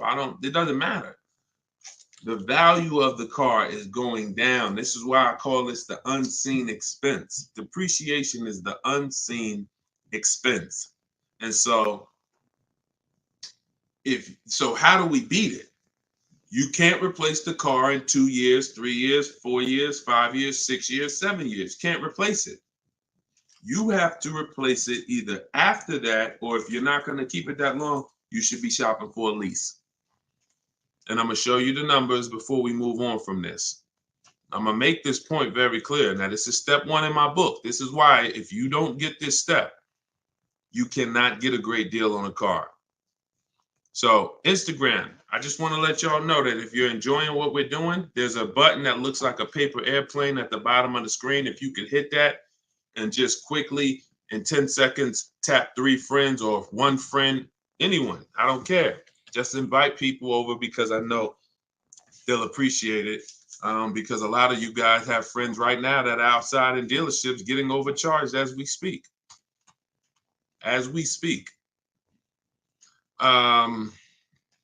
So when you look at long term, here's what you need to see. Look at this, and I'm gonna show you to end this question from TikTok, and why this is what I call the most important question. It's the first question: how many years am I keeping the car? Because look at this. I'm gonna use an example of this lease deal that Zafrina just got. So now, Frina she shops for a 2024 Jeep Grand Cherokee. It's a $65,000 truck. She got an incredible steal on this vehicle. Her payment is $579 a month on a $65,000 truck. No money down. So she did this. She got bids. You're not negotiating for these deals. So I'm just telling you, if you guys want to get these deals, you need to use what I'm teaching you. If you want to get it step by step, it's in my book, in my TikTok bio for 75% off. You won't even leave the broadcast on TikTok. You can get your book for $24 and you'll have everything I teach step by step. And same thing on Instagram, in my Instagram bio. You can get it for 75% off for 30 minutes. So I want to show you guys this. And you know what? That lease deal is too great. I don't even want to use that. Let me use something that our average people are getting no problem. Because Zafrina's lease deal was just ridiculous. $579, $65,000 Jeep Grand Cherokee. From home, by the way. 60 minutes. Maybe she put in 90 minutes. It was her first time using this stuff. 90 minutes.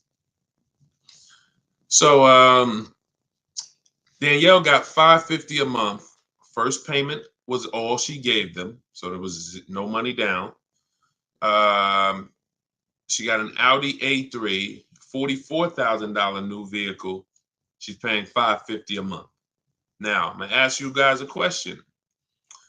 Danielle gets this sitting at home. She said, due to circumstances, because some people like Deshone, she might have had time, a lot of time to do this. You know, I need a car in like 30 days. But she said, due to circumstances out of my control, she posted this in our Facebook group. I had to lease something quickly. Yep. I took the course last week. And now, by the way, my book is my course. So don't think you have to get my Maps Academy to get this. My course is 7 steps in video form with coaching from me. My book is 7 steps in book form, and they're the exact same steps with the exact same scripts. So it's just how you want it. Some people like Deshone, I went with the book, like Tiffany. Other people who review, and some people do this. So it's all the same. It's just different learning. So the point is, I want to show y'all something. This is making a point here. So she got $550 a month, $44,000 car. How much is every $5,000 on a car loan, everybody? If you're looking, some of you have seen this in a video before. Every $5,000 that when you look at a car, you see it's $5,000, $10,000, $15,000, $20,000. How much is every $5,000 on a car loan monthly payment? Let's see if anybody's seen this. I'll give you guys another. Thank you, Nico Smooth. $100, perfect. Carlos Thomas, $100. Yes. So that is BG Meats. Yes, $100. Perfect. Perfect. Blooming Chosen One. Perfect. See, so this is why this is important for those of you who are going to purchase, not those of you who are going to lease. You need to know when you look at a car, if you see it and it says $20,000, you need to know that that is about $400 a month. $25,000 is about $500 a month, depending on the interest rate. Great interest rate, you could drop it a little lower. But average interest rate, that's what you need to be looking at. And you need to be, that assumes a 5-year loan. Because some people say, well, Deshone, if I take a 6-year loan, no, it'll be lower. But 6-year loans should be the max. See, that there's different ways to budget. If I budget $500 a month, and I say, well, how much car does that get me on a loan? 25 grand. Now that's for 5 years. So if I go find a car for 25 for $500 a month for 5 years, I did better than if I got a car for $500 a month for 6 years.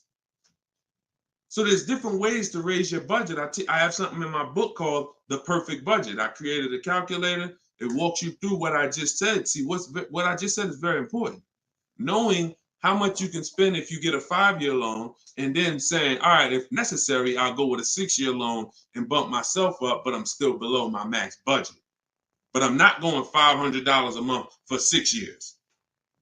Can y'all tap the screen and run the likes up on TikTok? Keep running them up if y'all getting value out of what we're doing. So we're still making a very good point here, okay? I'm spending really most of this stream going deep on the first question. And I've never done this before, so we'll see if it works. If Somebody said I have a new truck, new advice, any advice? So I went right into the most important question, which is leasing versus buying. How many years am I going to keep the car? And I'm now showing you why you cannot get a great deal on a car if you buy when you should have leased.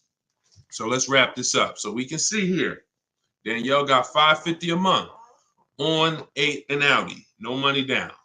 Now let's take the same vehicle and let's pretend she purchased it. She didn't know about leasing versus buying. She just listened to a bunch of people, bad advice, who say never lease a car. So she goes in, she's looking for the same Audi Q3, A3. It's her dream car. Oh, I've been wanting this for a while. So excited. So how much is this going to be? I'd like to do no money down. Okay. Well, $44,000 car. Forget the taxes. Forget everything. Let's just say, forget that. Let's say they throw that in. We'll pay the tax and everything. Let's say she just finances $45,000. What's her payment? $900. Some of you who are in the math, you would like Deshone, yeah, $900. $900. So she drives out of there. She drives out of there paying $900 for the same car Danielle's paying $550 a month for. Now watch this. Let's just say, now I'm going to show you because I know what you're thinking. Deshone, please send my free book. Okay, I got you. DM me though. So I want to stay on topic here. All right, so let's just say some of you are like, well, Deshone, I got a great deal on my last car. I wouldn't pay the same price that Danielle could pay for. Let's say, what's an unbelievable deal on this $44,000 brand new Audi? How much discount? I'm gonna let y'all decide. I'm gonna show you why there is no way for you to get a great deal when you purchase when you should have leased. We're gonna kill this. Some of you are gonna be set free right now. So let's just say, what's a great price? $44,000 brand new Audi Q4 A3. What's just a ridiculous discount? How much off? Let's say like the best deal that you could ever think on a brand new car. Look, all right, it's taking you all a while to type. We're looking. What's up? Heck, none of y'all ever saved money on a car before? Some people, oh, Deshone, I didn't think we could get discounts on cars. All right, I like that. Nico Smooth, I like that. Let's say the person got $10,000 off. Okay? They got $35,000, which is essentially, let's say they got $35,000. The car is $44,000. So let's say they got $9,000 off, which is essentially 20% off the price of the car. Just brand new, nice, popular car. They catch the dealer sleeping, getting bids from home. $10,000, $9,000 off, $35,000. That's what they're getting the car for. Put your taxes on there, because now we're already being super unrealistic. We're not gonna be ridiculously. Let's just say taxes are on there. You know what? Let's just say no. How about this? Not only did she get 20% off, they paid the taxes too. So she really got like $13,000 off. We'll pay the taxes too. Just finance $35,000 even. What's her payment? The most ridiculous new car deal we could ever imagine you've ever seen, we just went over. To show you, no matter how good this is, she still is about to lose because she's purchasing and she should be leasing. Watch this. And I'm going to tell you, when the person who purchases wins, $700. Thank you, paper chasers. Lisa, $650. Those are the estimates. Where do we win at? Imagine if I just gave y'all a ridiculously unreal situation that will never ever happen, but just to illustrate, if that ever happened, 20% off the car, pay the taxes, her payment's still higher than Danielle leasing. So when does the person who buys win? When they keep the car long enough to outlive the depreciation. Very simple. 8 years. 8 years. It's no comparison. So like you're sitting there and you're like, Deshone, I bought my last car and I've been buying cars all my life. I was just taught you buy your cars, you don't lease them, but I never keep them more than 8 years.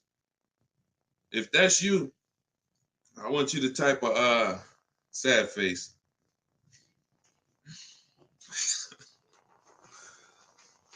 You've lost a lot of money. So what would you rather? Would you rather never hear about this, really go all your life listening to bad advice? And we might wrap this because we still got time. Before we even go back into more questions, we actually may go a little, because some of you are like, Deshone, well, what if you buy a new car, a used car? Because you just compared that to a new car. All right.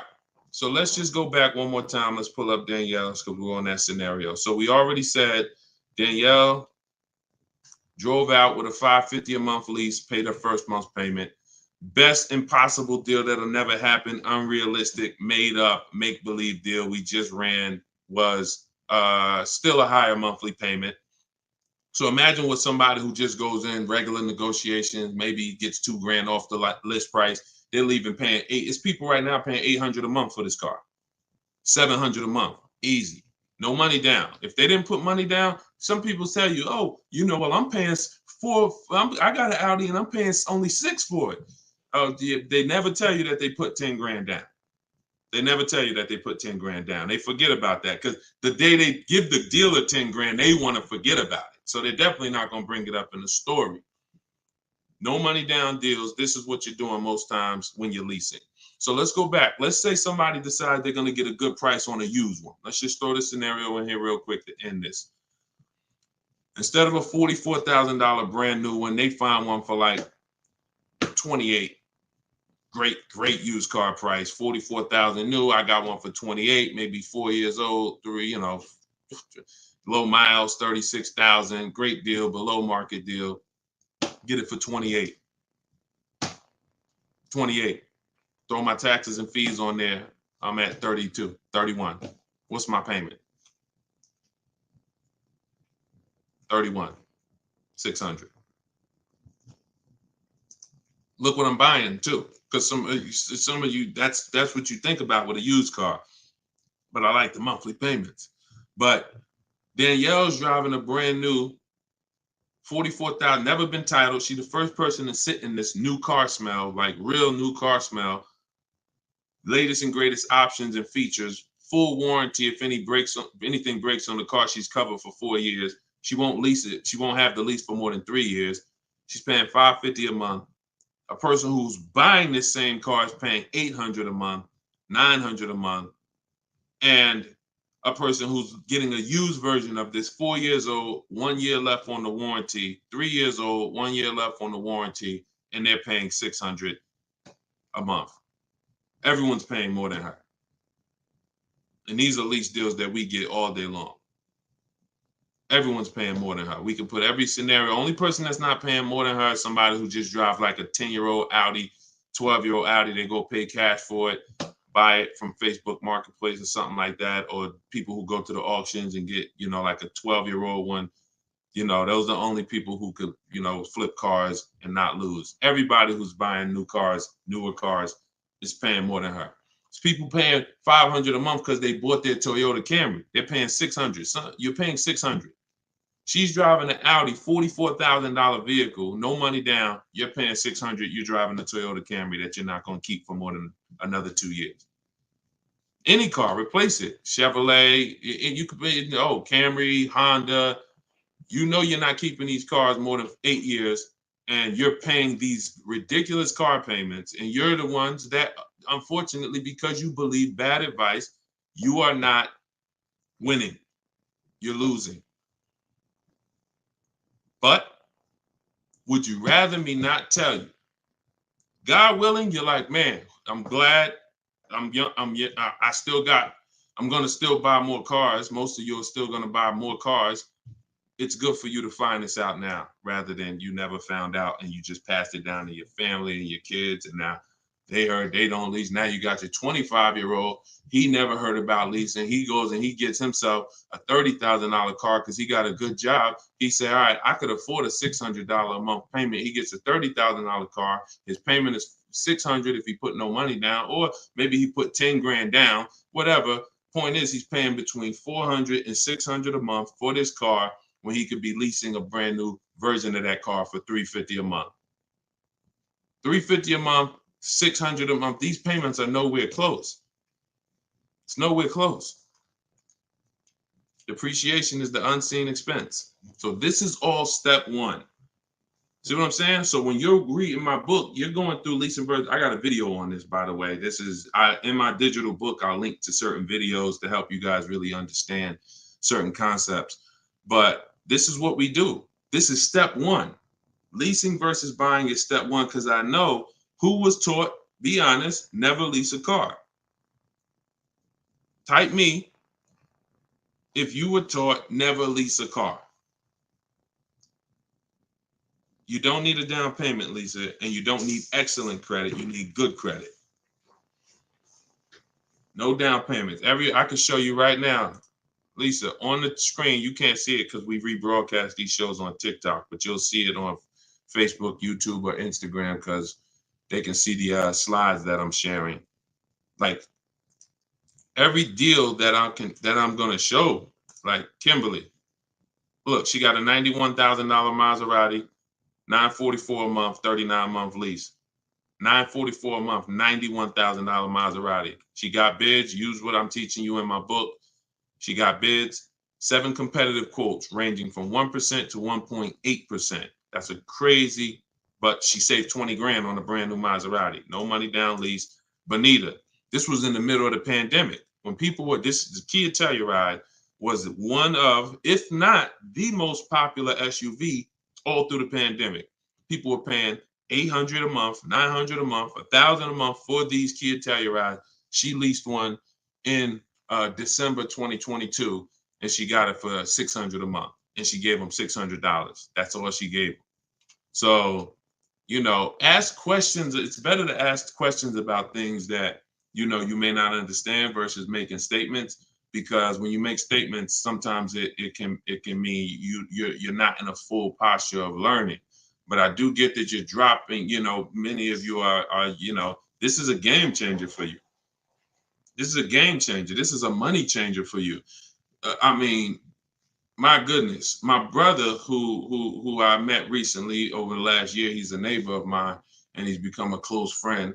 And he had a Kia Telluride, black one, just like her. Totaled it. His wife was in an accident maybe about a month ago, and totaled it. And he called me and he said he had saw the 8-year rule, and he said, I'm not keeping these cars 8 years. I'm going to lease this one. He leased a Kia Telluride, and his best offer on the same vehicle he owned was under $500 a month, no money down. It was like $479, $489. He was just paying. Remember, this was a $45,000 Kia Telluride he had. His payment on that car was probably $800-900 a month. So that's his wife totaling that car ended up being a blessing. Got him out of that car. He got the lease. He got the same car, brand new one, and he's paying $300 a month less because he has correct deal structure now. This is so important. That's why I call this the most important question in my book. And this is step one in my process, is you ask yourself the most important question. So I'm going to put the banner back up for you guys on Facebook and YouTube. You can actually go to Deshone'sBook.com. Dolan pinned a comment in the Instagram section, in the Instagram comments. Also in the Facebook and YouTube comments, we've pinned Deshone's book. You can get your copy for 75% off. It's a digital book, so it goes to your email. Make sure you check your spam and your junk folder, but it goes there. You can get it in 3-4 minutes, and you won't pay the normal $97 if you get there before the 30-minute timer goes down. Once the time expires, the price is $97, which is the normal price, and it's worth more than that. It's worth thousands. I wouldn't price it at $97 if it wasn't worth thousands and thousands of dollars. So, but you can get it for 75% off that. You can get it for $24, if you get to my TikTok bio, my Instagram bio before the timer expires. But that's leasing versus buying. That's a quick comparison of leasing versus buying and how there's no way to get a great deal if you buy when you should have leased. No way. So some of you are going to be like, oh, well, I want to transition because I want to get out of my car that I'm financing and move to a lease. You should do that as soon as it makes financial sense. And that means sometimes you have too much negative equity. You can't move right now. So you may have to wait a year or 2 years before you can actually move over. I like that question M asked on YouTube just now. Do you value owning cars without payments? Can you throw that one up, M? Can you throw that one up, Dolan? Who was taught always pay cash for cars? Who was taught, type a dollar sign if you've heard or you were taught that you should always pay cash for cars.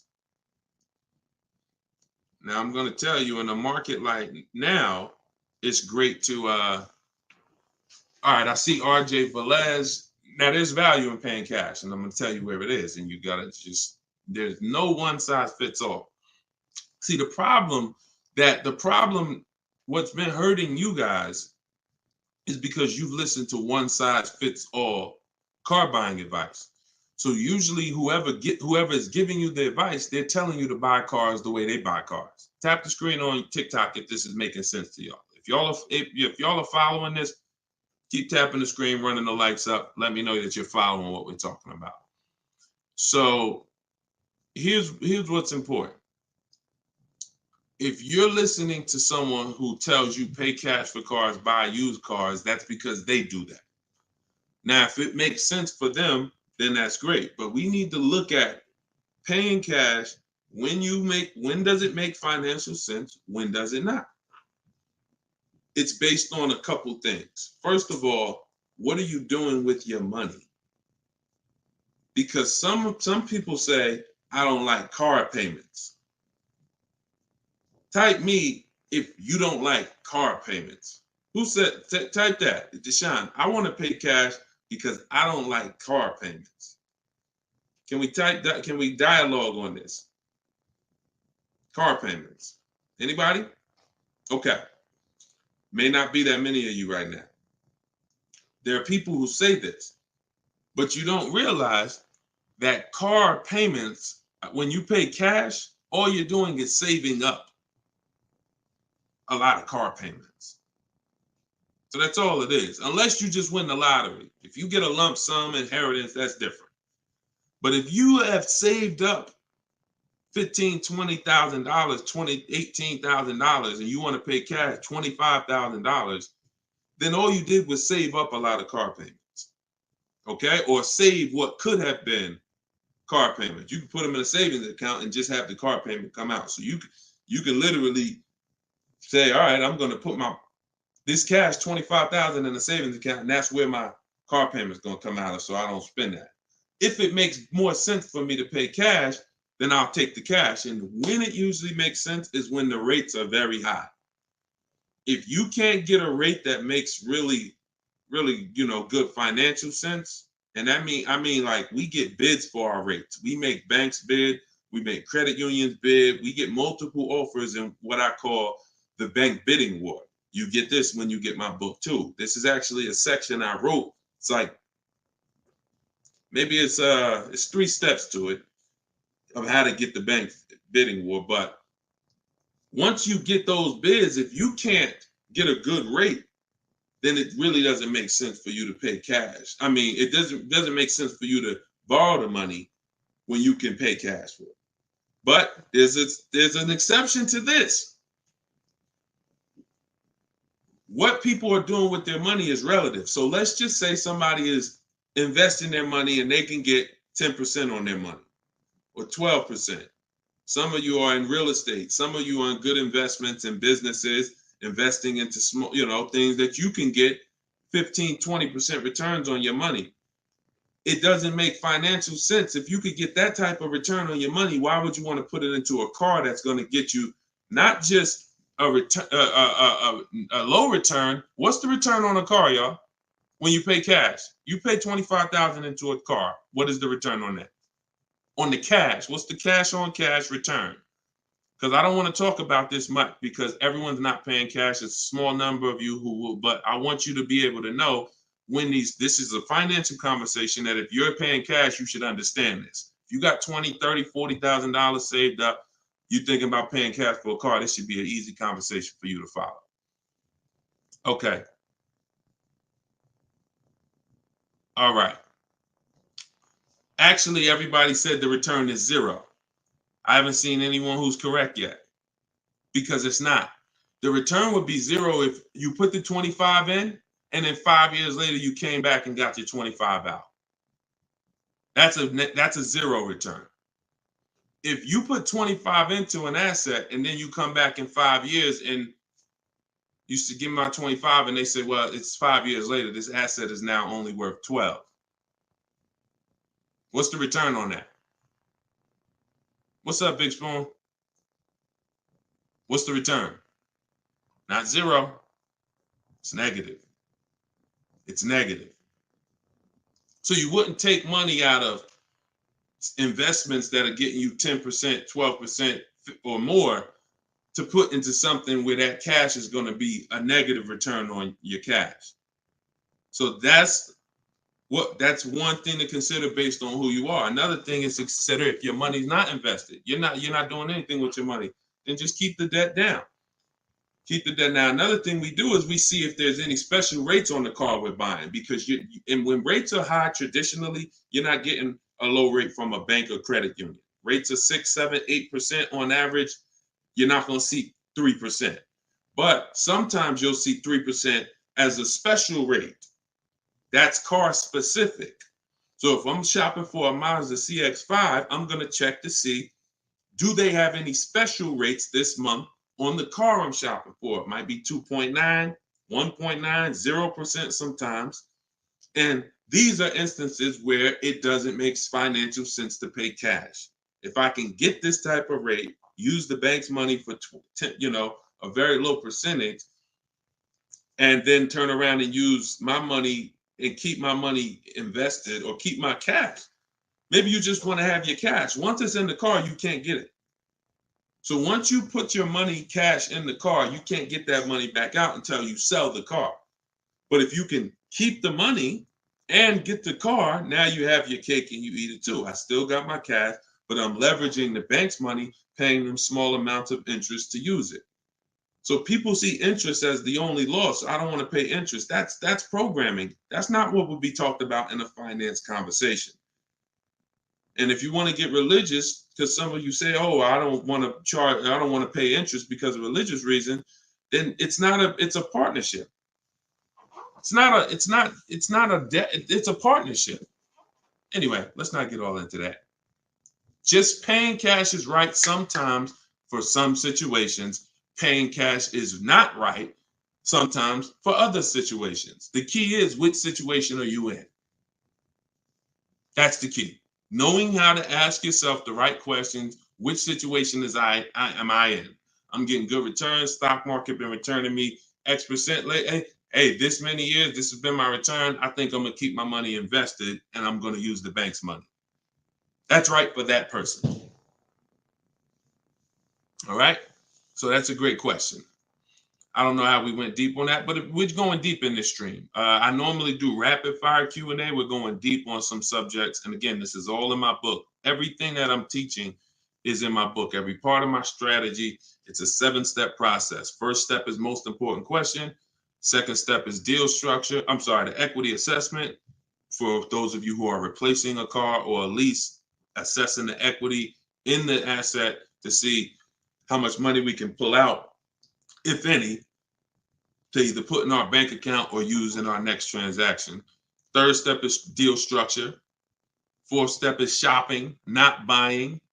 It's actually called shopping, not buying, where we enjoy shopping, we enjoy test driving, we enjoy the process. We're about to spend $30, $40, $50, $100,000.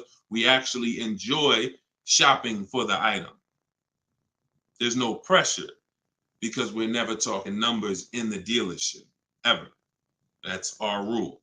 Step 5 is multiple offers. So once we've selected what we're going to be getting, it's time to get multiple offers on it.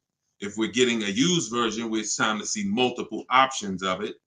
And if in step 5 in my process, used car shopping is online marketplaces.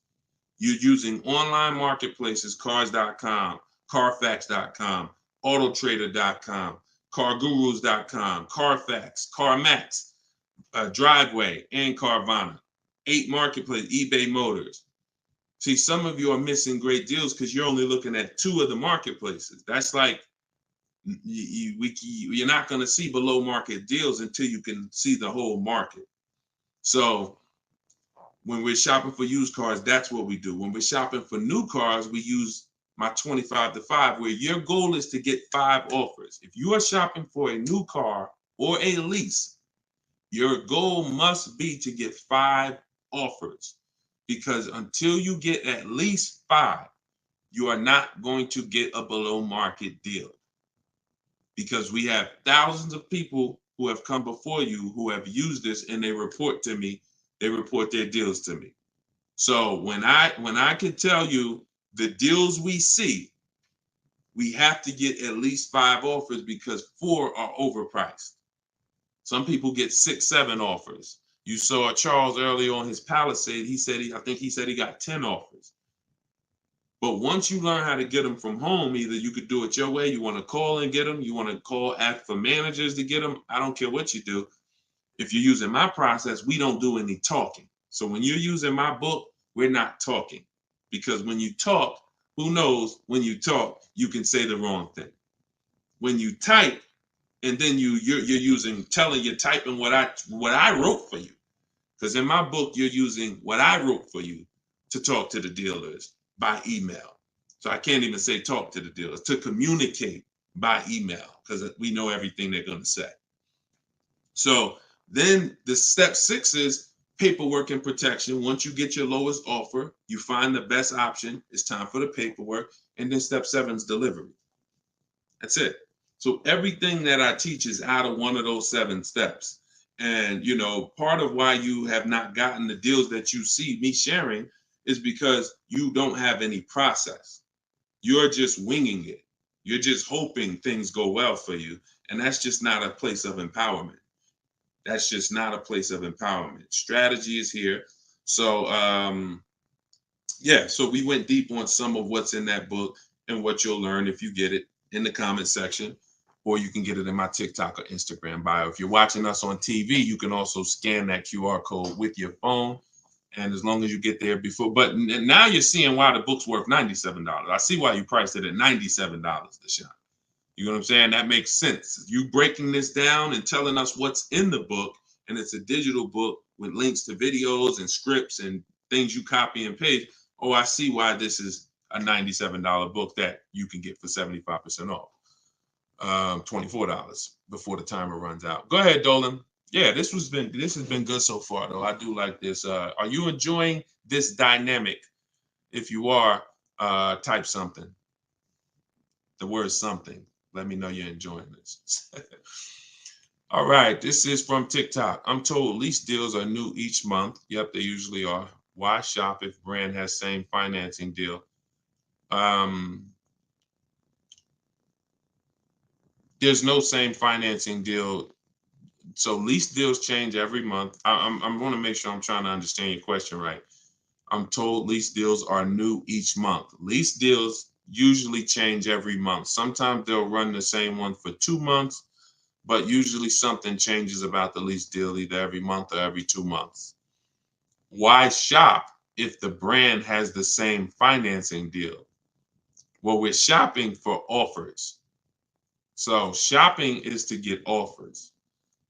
The financing versus leasing is the first question you should be asking yourself, though.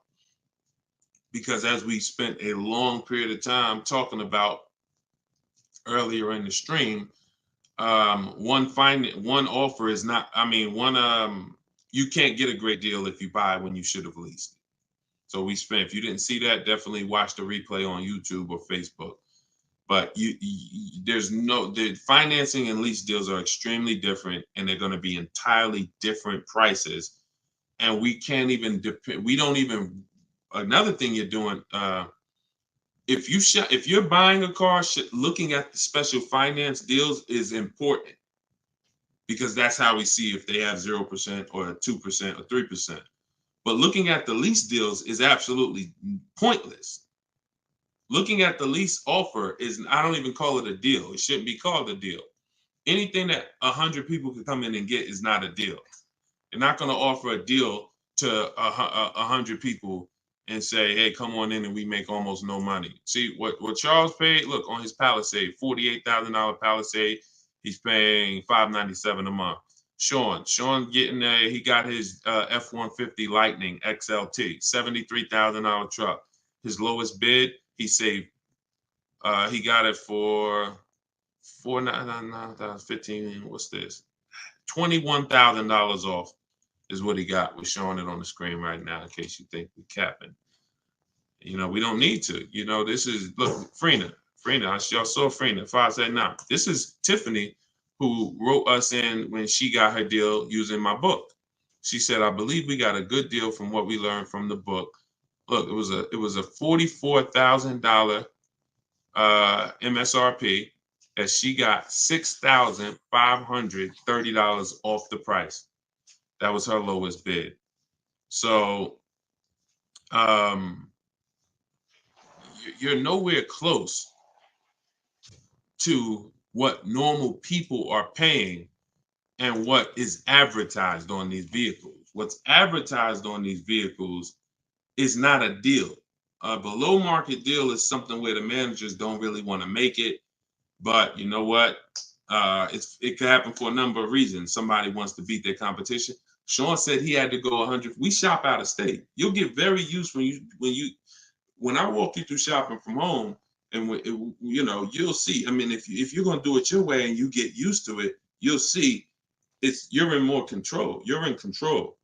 So, but a lot of times your best offer is going to come from a dealer that's not close to you, because the dealers that are close to you feel like, why do we need to give them a deal? They're going to come in anyway. Because that's what most people do. You're going to walk in the dealer anyway, and you're going to talk numbers and try to negotiate. That's what most people are going to do. Why do we need to give these people deals? But this person who is now talking to multiple dealers from home, they hold the cards. We hold the cards. And then one person wants to beat everybody, and they do that. But you gotta, I'm gonna say this, and then Dolan, throw the next question up. If everyone could get below market deals, then they wouldn't be below market deals. They would be normal deals. It would be the average price. Y'all, is that clear? Is that clear? If everyone could get below market deals, if it didn't take strategy to get below market deals, then they would just be regular deals. All right, this is Rhino from YouTube. What is a good range of credit score to go for a lease? Great question. Anytime you guys hear a question you like, just start tapping the screen, please. Appreciate y'all continuing to run the likes up on TikTok. What is a good range of credit score for a lease? So what I teach is the parameters. It's more about profile versus just score. The score is one step of your profile. It's one portion of your profile, score.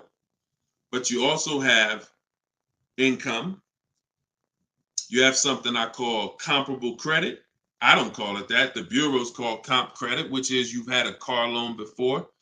So you could have a lower than fair credit. You want to be in at least fair. If you're in the fives, I wouldn't go a lease route. I would go a different route, which I have in my book. You get a smart car, set yourself up for a lease. Not the smart car that y'all thinking of, those little ones. It stands for saving money at the right time. We get the smallest car we could get a loan on, pay the payments for 2 years, then we flip into a lease. Because again, payment history weighs very big. So, but if you're in the 620, 630, but you got on-time car payments for the last 3 years, 2 years, 5 years, you might have, high balances with your credit cards, but your car payment has been paid on time, but your credit score is low because you're using a lot of your available credit. So in that case, you got a great shot of getting a lease because you're replacing a car, you're replacing a payment, you're not adding a payment. But usually, 650, 660 and up. 660 and up is usually the best to stay out of that manipulation zone. But again, if you have a lower score than that, but you have good income, good, you've been at your address a long time, these are things that weigh in the profile. You've been on your job a long time, versus, hey, you might have a 700 score, but you only been on your job for 6 months. That could affect you. So it's not just score, it's profile. But most leases are easier to qualify for than you guys would believe. I got my first lease and I had a 6-something credit score. Now I did have to pay, I remember $25 more because of my credit score. I didn't get approved at the first tier. I went up $25 or something like that. But I was still paying $256 a month for a brand new Pontiac G6. It's a $20,000 car. So I had friends that were paying $500 a month for Toyota Corollas, $20,000 cars. $23,000 brand new Toyota Corolla. They're paying $500. They're paying, and I'm paying $256. These things make a difference in households. Thank you for answering, brother. Just purchased your book too on your website. Enjoy it, brother. Now, I don't even say enjoy it. I use it. Use it. And there's 2 ways to use it. I don't recommend going through the book and then shopping. I recommend you don't, the book is written in a way where I ask you, it's like if you called me and said, hey, D, what's my first step? Here, do this, and then call me back. You wouldn't call me and be like, Deshone, give me all the steps. I wouldn't give you all the steps because you would forget them. I would tell you, all right, how many years we keep in the car? 4. Okay, we leasing. How many years we keep in the car? 10. All right, we purchasing. Then we're gonna move to the next question. We need to do our equity assessment. Go on these websites, call your bank, get your payoff, do these steps, call me back. Okay, boom, I did that. All right. So once you put those things in an order, you'll see that you threw me off, Dolan, throwing that question up. But yeah, Rhino should. Oh yeah. Anyway, what I was saying is use it. So you could go through the book. I would recommend you go through it, do 1 step, check it off before you move to the next step, so that by the time you get to step 7, I'm congratulating you, saying, let's get ready for delivery. Not, oh, I'm at step 7. I read the whole congratulations. Oh, that was so nice. That nice message you write to us when we get our cars at the end. That's nice, Deshone. You shouldn't be reading that until you got your car. You get what I'm saying? I'd rather you go through the book that way. It'll be a lot quicker, a lot more effective for you. All right, but use it. Use it. Great. All right, Dolan, throw that up for me now. Thank you, man. Appreciate you. Okay, Freon on YouTube said, what about refinancing when the rate drops? Absolutely. If I'm buying a car and I'm paying a high rate, what is considered a high rate, 7-8%, depending on the car. Now, there are times where rates are high. That's the best offer you could get. But there are times where we know rates are 3%, 4%. There's time when the rates was 2 and change from the credit unions and things of that nature. So, relative to what they've been, these rates are high. So, yes, as long as you have a great car, the goal is always to get a great car. You could change the loan, like Freon said, by refinancing. So let's say I have horrible credit, 400 score, I need a car. I'm going to make sure the car I get is absolutely a great car. I mean, it must last. This is the thing you need to be looking for. I need to make sure I'm getting a car that's going to last, because I could always fix the loan. But if you fix the loan, refinance, but you got a bad car. You got a car with 100,000 miles on it, and now you're saying you're going to keep it 8 years. You're not keeping that car 8 years in a lot of cases. It has too many miles on it. So you should be shopping for a car saying, okay, I'm planning on keeping this 18 years. I want to get myself something with 60,000 miles. Now that might mean you can't get the big SUV. But if you get the big SUV and then the car breaks down in 4 years, it defeats the purpose anyway. So you could always fix the loan. Don't get a bad car.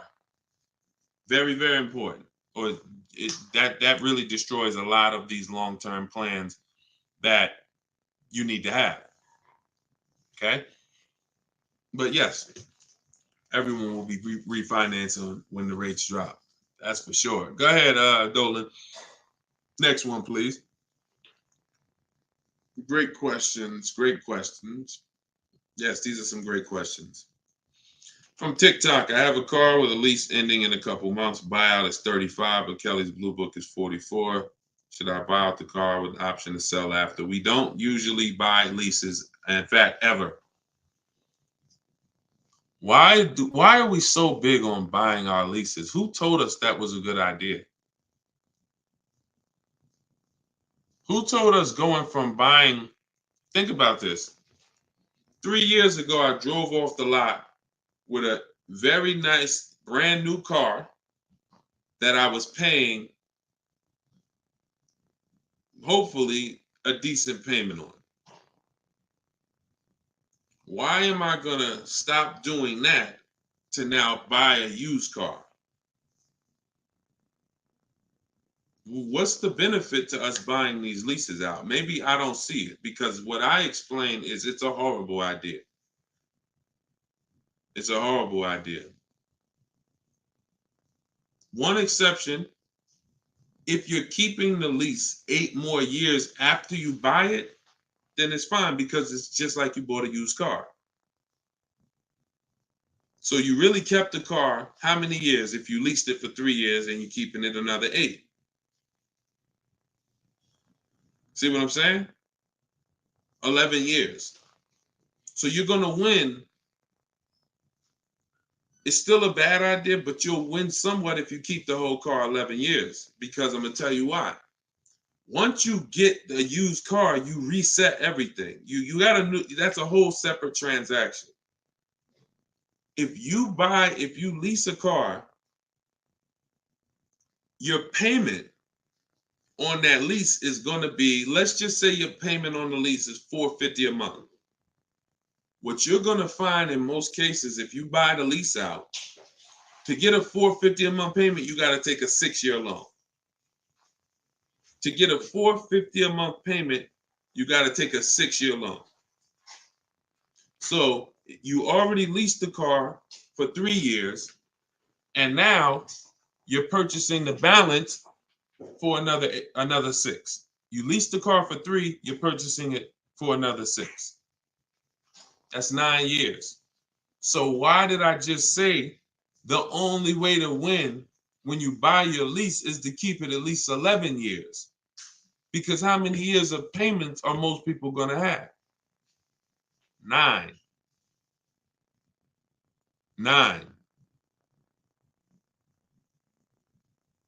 9. Can we let that sink in? A person who buys their lease, like most people are going to buy them with 6-year loans, you're paying for 9 years on the same car. 9. Even if you get a 5-year loan, 8 years on the same car. So it'd be a shame to go pay 8 years on the same car and then turn around and do that all over again.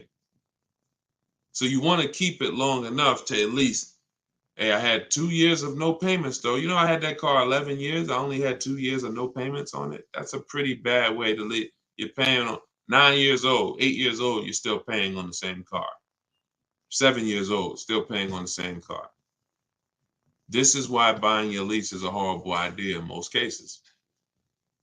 From the start, you should either be leasing or you should be buying a used car. It's one or the other.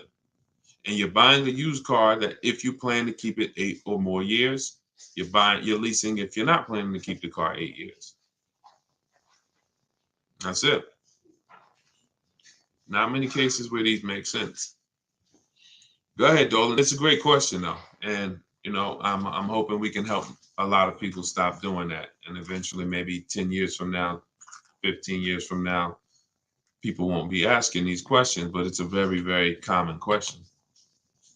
Go ahead, Dolan. Shoot the next one up, brother. Nico Smooth on YouTube. What's up, my man? Deshone, if I wanted to counter offer lower than what the calculator generated, would that be realistic? Getting 1.4% would like to get around 1. If your lowest offer is 1.4, then that's the lease program. If your offers are 1.4, your offers should not be the same. That means you don't have enough offers. If all the offers are in one spot, 1.4, that means you're not getting enough. Once you get 5, 7, you'll see they should be at least $150 to $200 a month difference. That's how it should be. $400 to $600 a month. $600 to $800, $600 to $750. That's how it should be. Now, if you once your lowest offer is 1.4, but you have 1.6, 1.7, higher offers than that, then 1.4 is the best. And that's the lease program. There's nothing you can do about the lease program. All you're doing is finding the dealer that's going to agree to discount the car the largest amount. The lease program is then going to dictate what the payment's going to be. But yeah, you're on the right track. Go to a Plan B vehicle. It's surprising how different every single vehicle has a different lease program. In regards to what and just to really hammer this home, Zafrina, who we showed first at the beginning of the stream, she had a $579 a month lease on a $65,000 truck. She was shopping for a Jeep Grand Cherokee Limited because that's what they had and they were replacing the lease. So she gets a 1.1 and change. It was like under 1.2, like 1.19 or something like that. That was her best offer on a Jeep Grand Cherokee Limited. That's a great lease. That's a great deal. $600. That's a great lease deal. Probably a $450 payment on a $40,000 great lease deal. But she said this guy is saying that he thinks he might be able to do better on a hybrid Jeep Grand Cherokee Limited. He said he could probably get me below the 1%. I said, okay, you need to get 5 more offers at least. Because what if he's saying he could do better on that version, that means that version has a better lease program, which means you need to get your 5 offers again. She called me 48 hours later. Well, she posted in our group saying that she had gotten that $579 a month, which was a 0.88% lease. So that's not only is every vehicle have a different lease program, every trim level has a different lease program. Almost trim levels can have different lease programs attached to them. In many cases, they do. All right, great question though. You could also wait it out, Nico, if you have a little more time and see what the programs are next month. Go ahead, Dolan. You can shoot the next one up. Can you lease a car if you have a bankruptcy? Sure, but you need to rebuild your credit.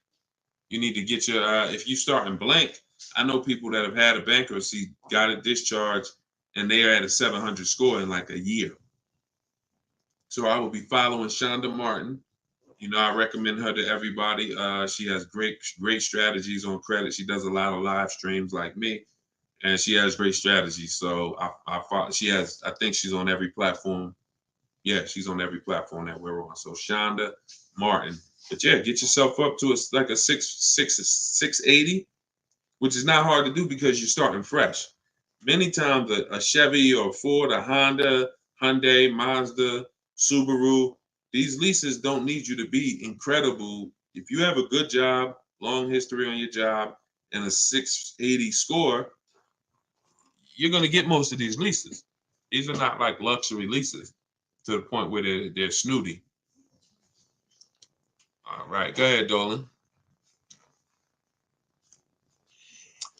Genesis on YouTube. So how can you lease out of state with the current lease looking to trade in? But I heard Deshone say out of state lease deals are good. Well, if it's the best offer, you go as far as you need to go to get 5 offers.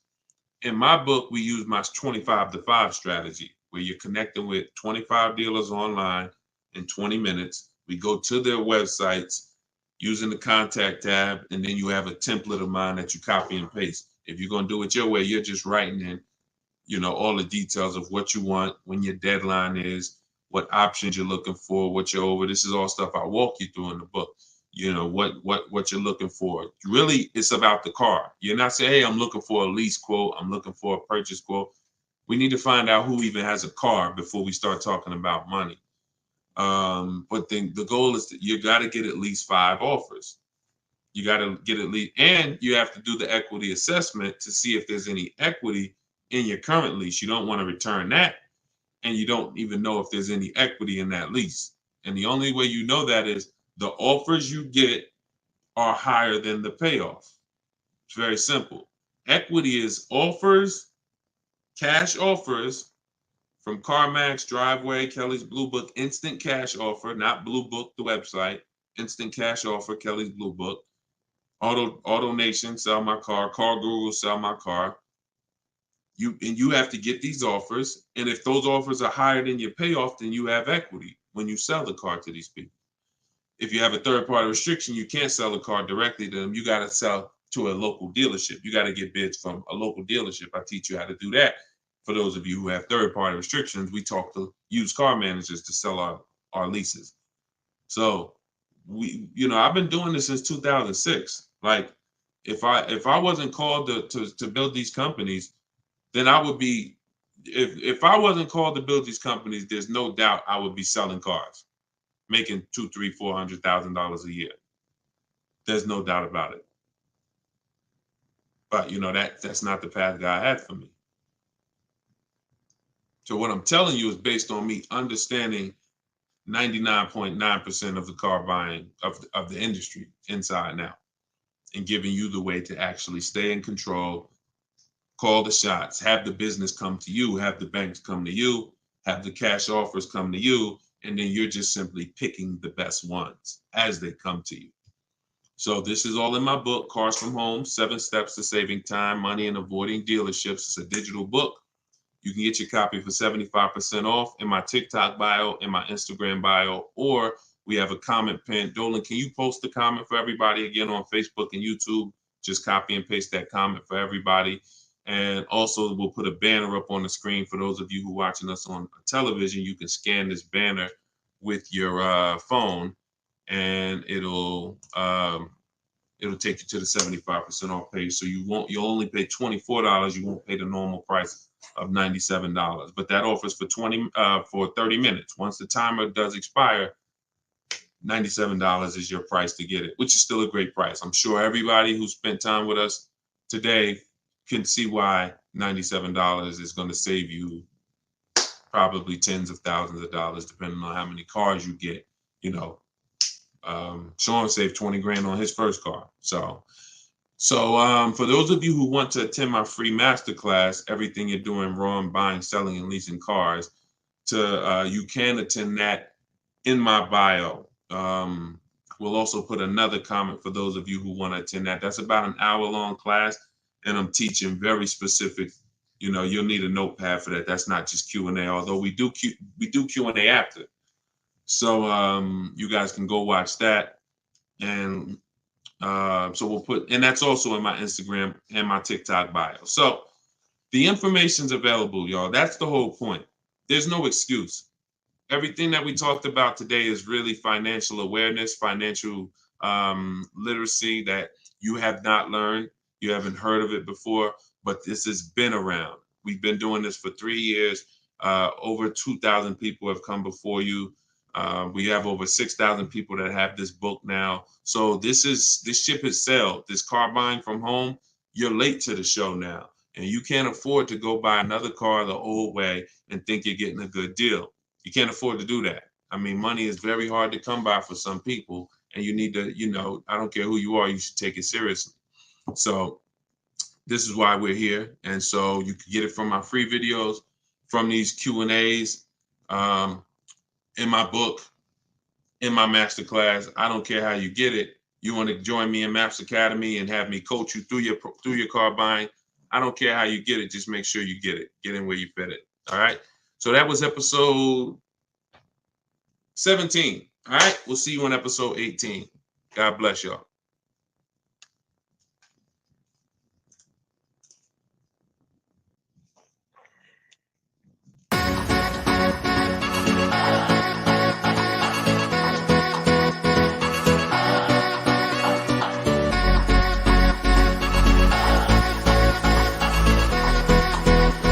The worst possible thing you could say when you walk into a car dealership. I spent 5 years with Mercedes-Benz, 5 with General Motors, and the worst thing a person could say when they walk in is, if you could just get me to this payment, we got a deal. So your loan's probably still like 19, which means you got to pay to get out. You're upside down. It's called negative equity.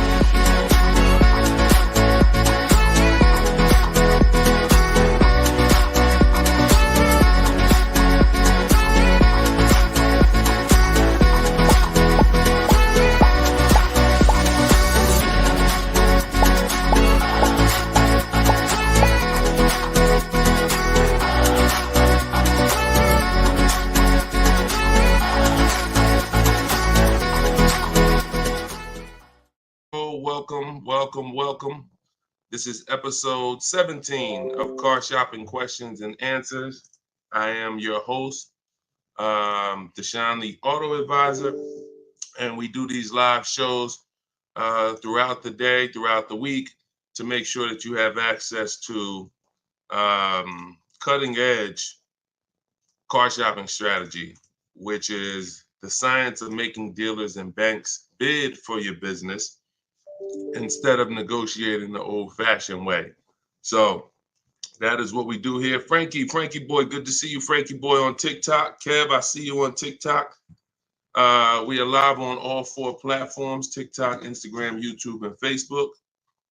We have Dolan in the background. He's going to be pulling in your questions for the show. So as you're here, you can start typing your questions. Let's get the housekeeping out of the way as well. Could everybody who shares great information hit the share button? Also, I'm the author of the new digital book, Cars from Home. It's called Car Shop. It's a 7-step system that we use to car shop, and we get bids from home. Everybody that you're going to hear me talking about today, I'll be sharing a lot of different people throughout the broadcast that use this system, so that you can see the different results that you will get when you start learning to make dealers bid for your business instead of negotiating the old-fashioned way. So thank you to everyone who has reviewed the book. Again, this is our Thursday, 12 p.m. live. It's May 9th, so you guys can start typing your questions if you are here with us live. And for all of you who do want your copy of my new book, Cars from Home, 7 Steps to Saving Time, Money, and Avoiding Dealers. We have a link in the comment section on Facebook for you guys. We also have a link inside my TikTok bio, inside my Instagram bio, that you guys can use to get your 75% off your copy. So you won't pay the $97 price. You'll pay $24, but it's only for 30 minutes. So once the 30-minute timer is up, the price is $97, and it's a great price. So all of these people you'll be hearing throughout the show have used the strategies that are in this book to save thousands and thousands of dollars from home. And that's where I like you to be as well.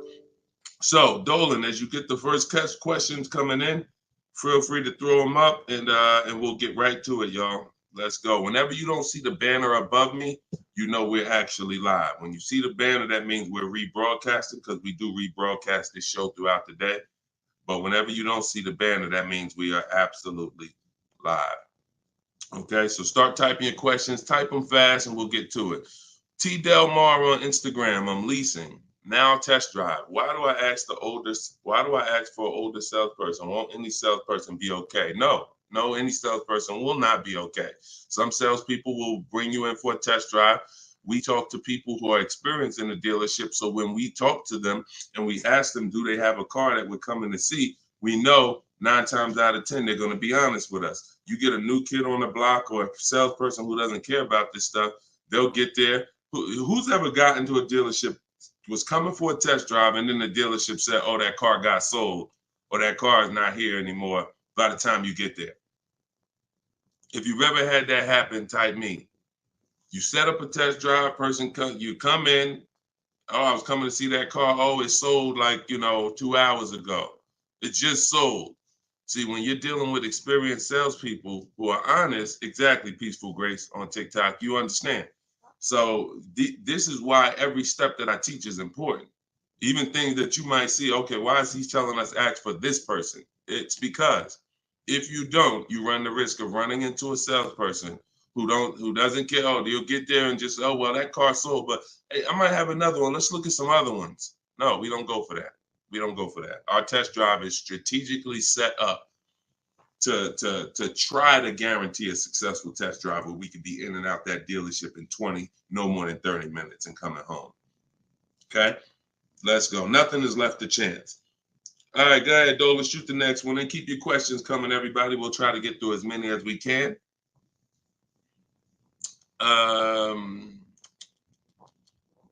I see you got all right, we got one that just came in on TikTok. We'll give everybody a chance to come on in and start typing your questions.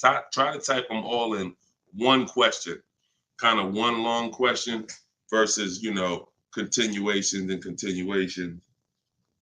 Shaderick Will on TikTok. How do I get out of a finance contract without it being on my credit as a repo?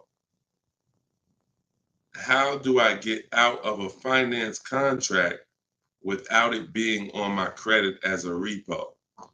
Well, let's talk about how not to do it. If they take the car back because you didn't pay them, that's a repo. So if they take the car back because you didn't pay them, that's a repo. So if you do that, that's a repo. So let's talk about how not to do that. You could sell the car. The only way to get out of a car without it being a repo is to sell the car. So you need to find out what your equity position is in the car.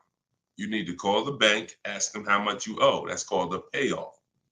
Get your payoff amount, how much you owe, and then you're going to get offers. You're going to do what we call an equity assessment, where you go into the 6 online car buyers and you get you get these bids.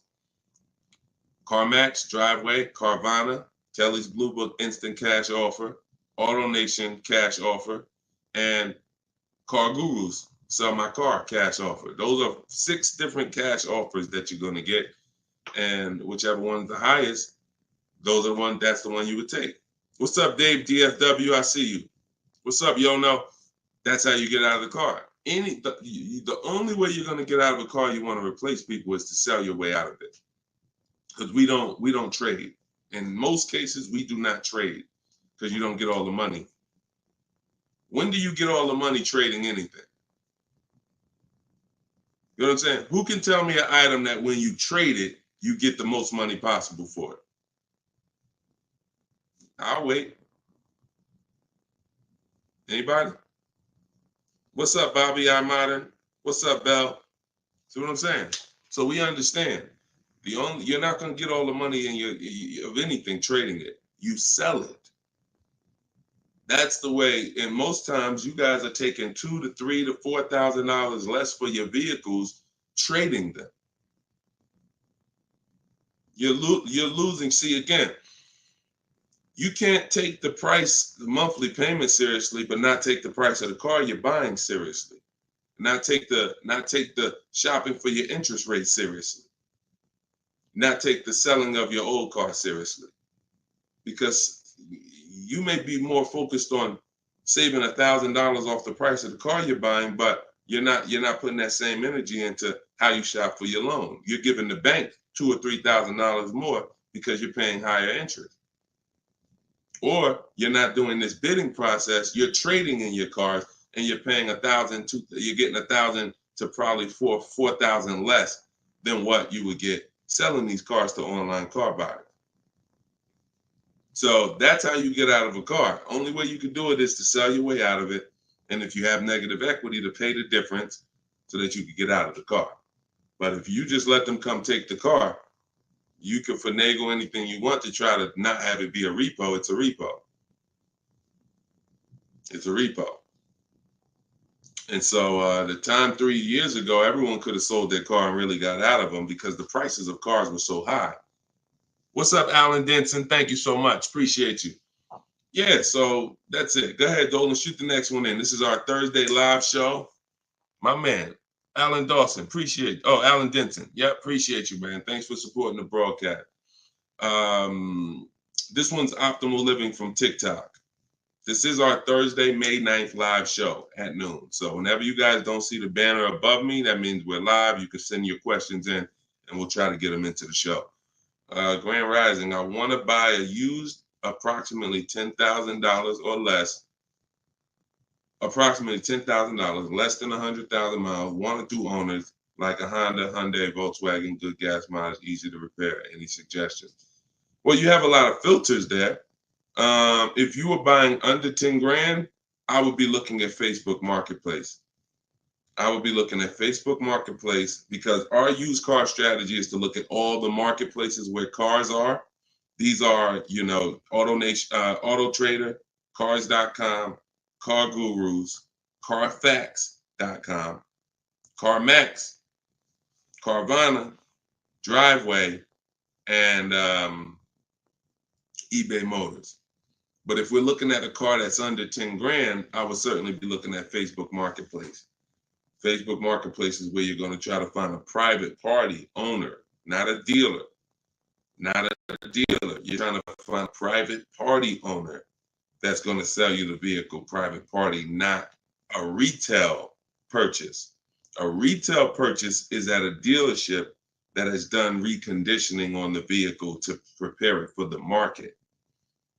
And so you're paying for that. You're paying probably 10% more for a retail purchase because it goes through the retail process. But if I'm spending under 10 grand, I'm looking at Facebook Marketplace to look at to get a private party sale where I could save probably another 10%, maybe a little more below the retail price. But that's really depends, price specific. Same thing with selling cars. When we get our bids, if our car is worth less than 10 grand, we usually I always tell people, it's in my book, if the car is less than 10 grand, when you get your offers, you could get probably 1,500 to 2,000 more listing it on Facebook Marketplace. So if my highest offer might be for 8 grand from CarMax, everyone else is offering me 7 and 65, and I'm gonna throw it on Facebook Marketplace if I have the time, and I'll sell that car and usually get a $1,500, $2,000 above. So it's the same difference. I would shop on there if I was looking for a car under 10 grand. I would sell on there if my car was worth under 10 grand. See, when you start going with cars that are worth 15, 20,000, trying to put them on Facebook Marketplace, most of the buyers there need a loan. Most of the buyers on Facebook Marketplace need a loan. So when you get there, they're not going to be, you know, most people don't have 20 grand to bring a private party. That's just most people. So the buying pool is very small for 15 to 20 grand, 30 grand private party. But the buying pool is very big for under 10 grand private party. So you always want to go to where the buyers are, where the best opportunities are. So yeah, that's what I would be doing. Great question, Optimal Living. All right, keep the questions coming, y'all. I see Sharita said, hey, I got the book. I'm stoked. This is great info. Thank you so much, Sharita. Enjoy it, use it. The things that are in my 7-step book, y'all, is everything you're learning right now. So everything that I'm teaching you is out of one of my 7 steps in my car shopping process. And my book is called Cars from Home. So it's all designed to teach you the science, walk you through the science step by step of doing 90% of your car purchase from home 90% of your savings are done at home, not in a dealership. The only thing we're doing in a dealership is test driving, is having our car appraised if we have a third-party restriction by a used car manager, and picking up our car if they don't deliver. Those are the only three things we are doing inside a dealership. All the negotiating, the price saving, the shopping the market, the research, the working with the bank, that's all done at home. And some people, some of you are going to do 100% of your purchase from home. If it's a new car or a lease, some of you could do 100% of it, because if the dealer delivers, literally you never went into the dealership except for the test drive, and then we get our bids and we accept the best offer. This is somebody who just got a bid. You can see the dates not too long ago. I contacted 25 dealers. Some of you know my system is used to, we connect with 25 dealers with our goal being to get 5 offers, because what percentage of offers is overpriced? Let's see if anybody on here knows. If anybody's been spending time with us, this might be a lot of your first time with us on the stream, but what percentage of dealers is overpriced? Let's see who knows. And this is why you must get at least 5 offers. At least 5 offers, because what percentage of dealers are overpriced, everybody? Let's see. All right, we may got a lot of new people on here. Maybe nobody knows. No, not 100%, Twan. Not 100%. Thank you, T. Delmar. 80%. Exactly. 80%. T. Delmar on Instagram got it. 80% of dealers are overpriced. Now, this is not my opinion. I'm telling you guys. I've been working with people all around this country. I opened up my car buying school, Maps Academy, 2021. We have probably over 6,000 people now that have our book. So people report deals to me. I have hundreds of people who over the years report their deals to me. And that's what we see. We see 80% of the quotes we get are higher than the best quote. So when you get your 5 offers, one of them is going to blow the other ones away, but the other ones are going to be significantly higher. And when you look at somebody like this is Teddy. Teddy he said, I received 10 offers. He said, I only use the scripts provided. So in my book are the scripts he's talking about that you copy and paste. This dealer's initial quote came back at 937. Using the counter offer calculator, which you have in my book as well. Using the counter offer calculator, I countered at, I closed on this, wait, hold on, I can't even read. I closed on this 2024 BMW i4. MSRP is $73,855. $73,000. Pay attention to this, y'all. I counted at 829. He came back with 856. My highest offer during this process from a different dealer was 1123. My local dealer, there's a lot happening here in this post if y'all pay attention and dissect it. My local dealer came in at 986 and even told me in an email that he didn't think I'd find a better deal out there. I didn't speak to one salesman on the phone until after the credit was ran and the deal was secured. I even got them to cover my last 2 lease payments. This is how you get, see, if I was to ask Teddy right now, Teddy, bet me $1,000 that there's not a better deal out there. He'd most likely take the bet because he connected with 25 dealers. He got 10 offers. He used it. You can never accept a deal without countering, because we don't know what the bottom is until they say no to the counter, or until they say, no, I can't do that, but I could do this. Now we know they're at the bottom. So all of this stuff can't happen. You're not going to have price assurance, which means you guarantee you paid the lowest price, and you're not going to be able to get these numbers until you sit at home and start getting the offers at home.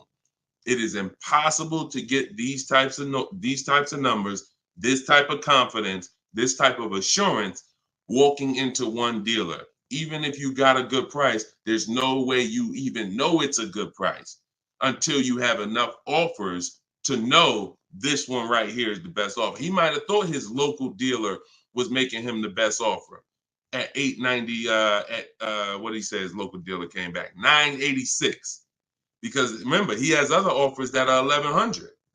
But if he accepts that offer, he's never pulling away in this BMW for $856 a month, a $73,000 vehicle. Now, again, I'm gonna ask y'all before we pull up the next question, and we are live right now. It's Thursday, it's May 9th, and this is our 12 p.m. show. Once again, I'm gonna ask y'all a question. When you look at what he's paying, some of you have seen every $5,000 on the price of a car is how much a month? Every $5,000, because this is a $73,000 car. Now I'm going to talk to some of you who don't understand leasing, some of you who are taught you always buy your cars no matter what, and I'm going to show you what this car would have cost him monthly, if he didn't know that leasing was better for him, because he doesn't keep his car 8 years. Thank you, Gerard Young. Every $5,000, Gerard just answered. Emo also answered it on YouTube. The question was, every $5,000 on the price of a car is how much per month? Approximately $100 a month. So when you look at a $20,000 car, automatically you should think $400 a month. You're looking at a $40,000 car, that's $800 a month. You're looking at a $50,000 car, that's $1,000 a month. 5 years on a 5-year loan. You're looking at a $70,000 car, y'all. That's $1,400 a month. $1,400 a month. His car is $73,000. Not to mention, there's people right now that are driving this same exact car Teddy got, same exact BMW, $73,000. They're paying $1,400 a month. He's paying $856. Are y'all getting this? Are y'all getting this? So my book is in my TikTok bio. Click the link there. You can get it for 75% off. You won't pay the normal $97. Go ahead, Dolan, shoot the next question up. Instagram, you guys can go to my Instagram bio and get your copy for 75% off. And it is a step-by-step formula for how to get these deals. That's everything I talk about on these shows. Go ahead, Dolan. Shoot the next one up.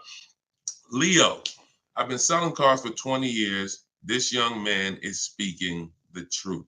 Man, I appreciate it. See, and this is what the 20% of dealers do. The 20% of dealers have no problem, admitting the systems that we teach are better, because we're not trained as car salespeople. Sometimes you think car salespeople are really trained. The only thing we're really trained on is negotiating and how to get you to say yes. We're not trained in finance, not trained to teach you about leasing. We're not trained to teach you about negative equity, depreciation, all this stuff that we should be trained on, because you're buying a depreciating asset. We should be telling you, listen, based on our financial training, if you're not keeping your car 8 years, your best option is going to be to lease.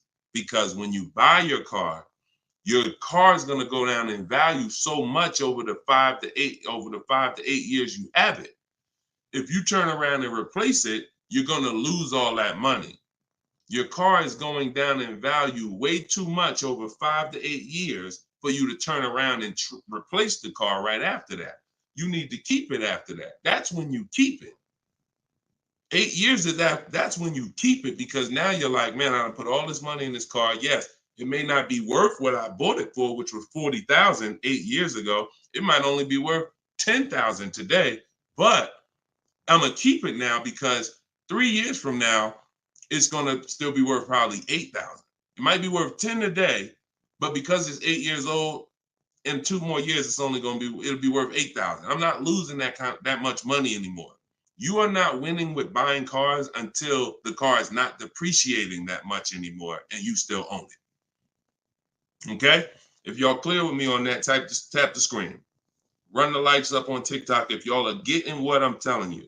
If you're getting what I'm telling you, hit the like button. If you're on Instagram, if you're on YouTube, if you're on Facebook, hit the like button if you're clear on what I'm telling y'all.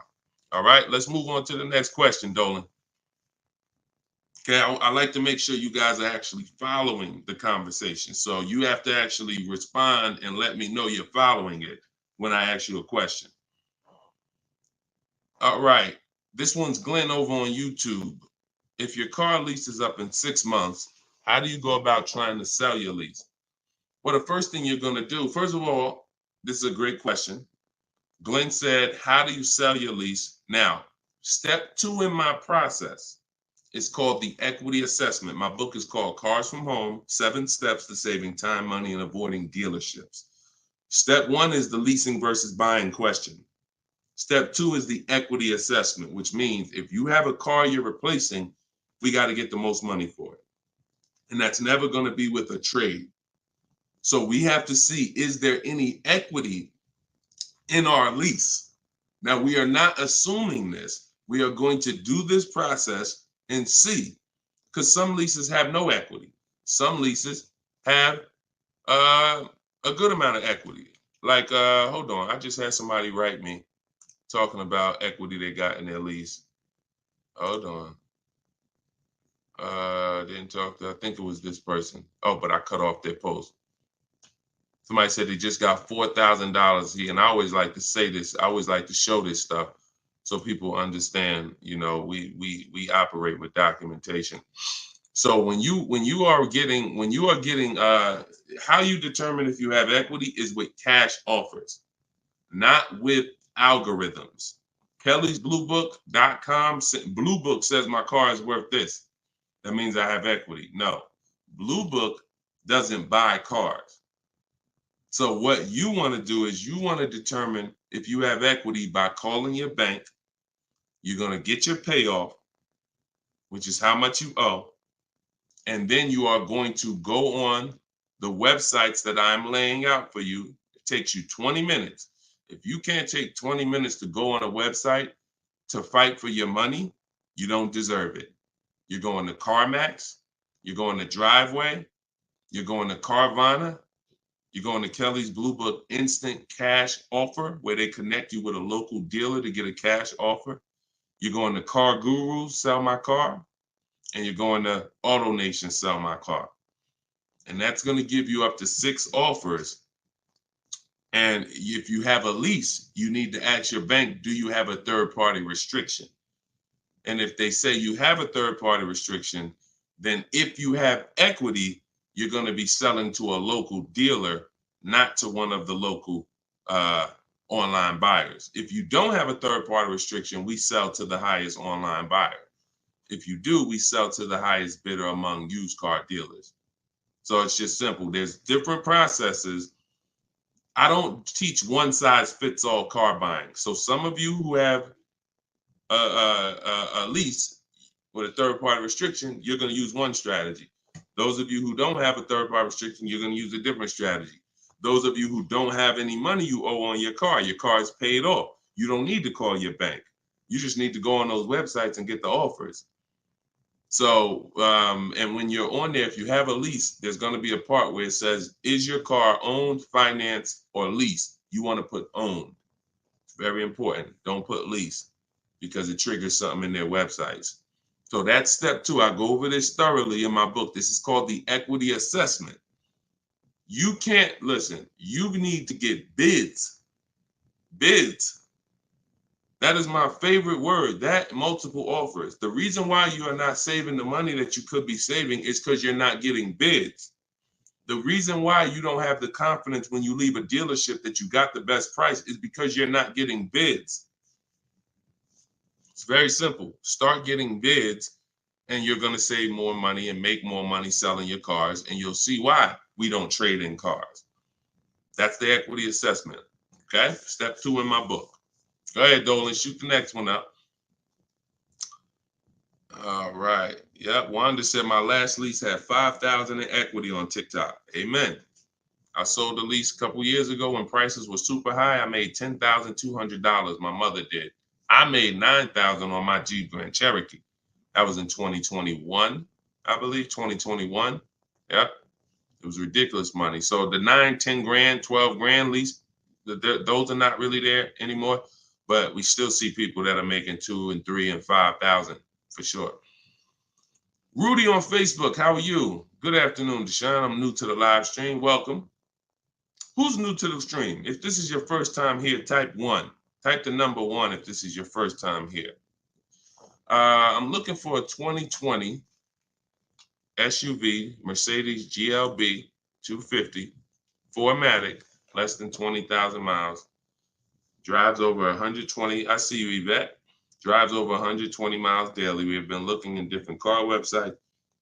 Still haven't found one that matches our max of 30K. Any suggestions? We live in New Hampshire. We've been looking in Massachusetts as well. Should we be expanding our searching area? Thank you for your help and keep up the great work. Absolutely. Yes, you should be expanding your search area. If you're looking for a 3-year-old vehicle with less than 20,000 miles, right now, you know, you got to look at the age of the car. When you're searching for a used car, you got to remember a car comes out the year before the year we're in. So if a car is a 2020, it was released in 2019, most likely, which means you're calculating the age based on then. So if you're looking for a car that was released in 2019, and right now we're in 2025, you're looking at a car that's 6 years old. If you're looking at a car that was released in, 2022, and we're in 2024, then it's 2 years old. So you need to look and say, okay, how old is the car I'm looking for? And then we can look at the mileage.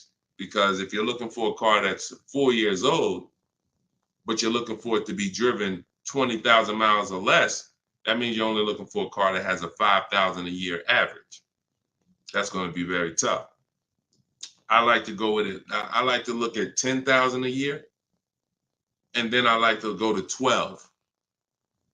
Now, we're talking about how we expand the search of our used cars, because the whole goal is to expand the search slowly. So if you were looking at the 2020, 20,000 miles, now go up to 30,000 miles. I would go up to 40,000 miles, because 40,000 miles still means it's driven lower than average. Just to show, so average miles is 10 to 12,000 miles a year. If you get a vehicle and it's 4 years old, it's driven 10 to 12,000 miles a year. It has really under 40,000 miles on it. It means it's been driven under 10,000 per year. So you're really looking for the mileage. It's the mileage that I think is really going to limit you. Now you could expand your search wide, like you said. There's many ways to expand it. You could go 100 miles out. You could go 200 miles out. You can go 500 miles out. So but you could also expand the search by lowering the mileage threshold and saying, all right, I'm looking for something that has, under 40,000. If it has 36,000, 38,000, 30, I'm good with looking at those. And I think that's going to give you a lot more options, considering how old the car is and how many miles you're looking for it to have. That's way, way, way, way, way below average driven miles. Way, way, way below. And when you have just, you're looking for a car that's only been driven 5,000 miles per year, you're going to have a harder time doing that than looking for a car that's been driven 10. So once we do that, we're still narrowing it down in other ways. Carfax title history, service records, accident history, verifying there's no fake fees. So we have other narrowing down processes. Then we get the new window sticker to make sure, because you can't know you paid a great price without knowing what the original price was. Who's bought a used car in their life? Type the letter U. Type the letter U, and I'm gonna tell before Dolan pulls up the next question, I want to make a point here to how just not having strategy, you guys are missing the things that you should be using to determine if you're getting deals. Yvette, I see you. Okay. Richard on Instagram, I see you. Leslie on TikTok, I see you. Alex, I see you. Derek, I see you. Harold, I see you. Kathy, I see you. Okay, so let me show you something. When I was buying my Infinity truck, all of the trucks we were looking at were white. All of them were priced between 30 and 32,000 as a used vehicle. 30 and 32,000. So if I narrowed it down, the top four I was looking at, they were all white, black inside, between 30, 32,000 price. Similar miles, one may have 26,000 miles, but the highest one has 36 similar miles. So I'm narrowed this down. Now, this is where many of you you don't have the information to make the right decision, because the determining factor of which vehicle I chose was based on the brand new price. I'm gonna tell you exactly how this went. Once I got the brand new price, I got the brand new window sticker on all of these cars, I was able to see that one of the cars brand new was 46,000. One of the cars brand new was 48,000. One of the cars brand new was 52,000. And one of the cars brand new, which is the one I ended up getting, was 54,500. It was a special edition. It has all of these features on it, has all these packages. It has different rims. It has all these different things. Now, if I would have picked the other ones, because the asking price was lower, I would have made a horrible decision.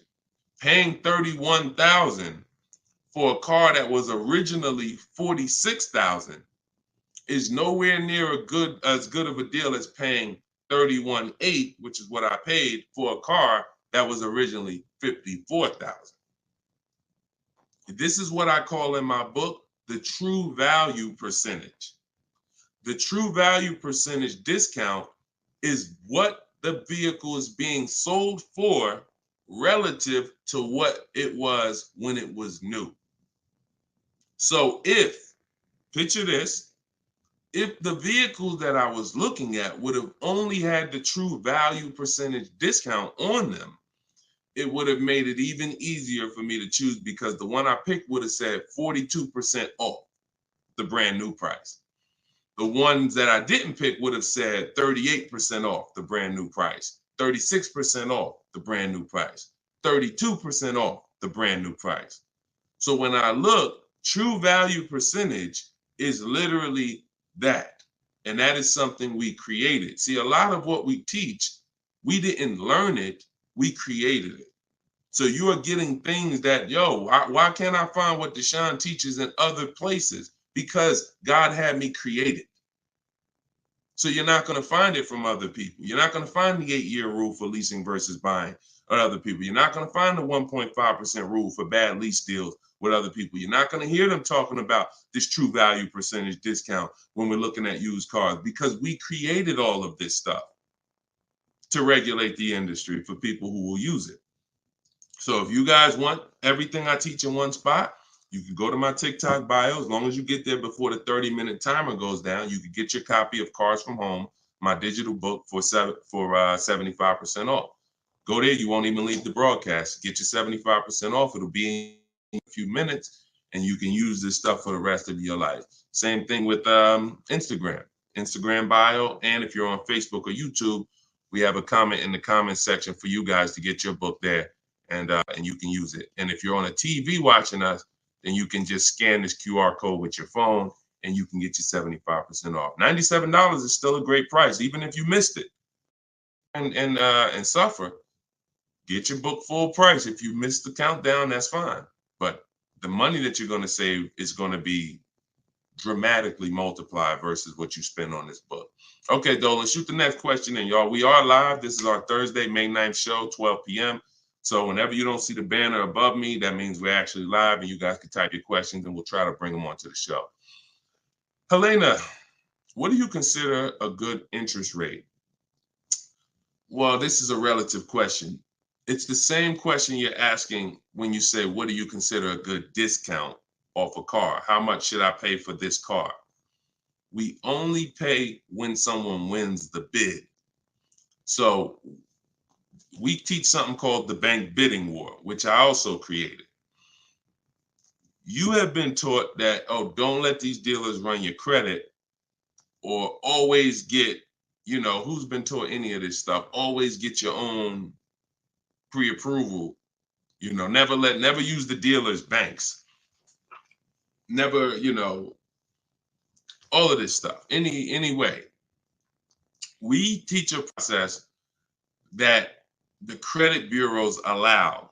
The credit bureaus allow us to have an unlimited number of banks and credit unions run our credit with a hard pull, as long as it's within a certain period of time.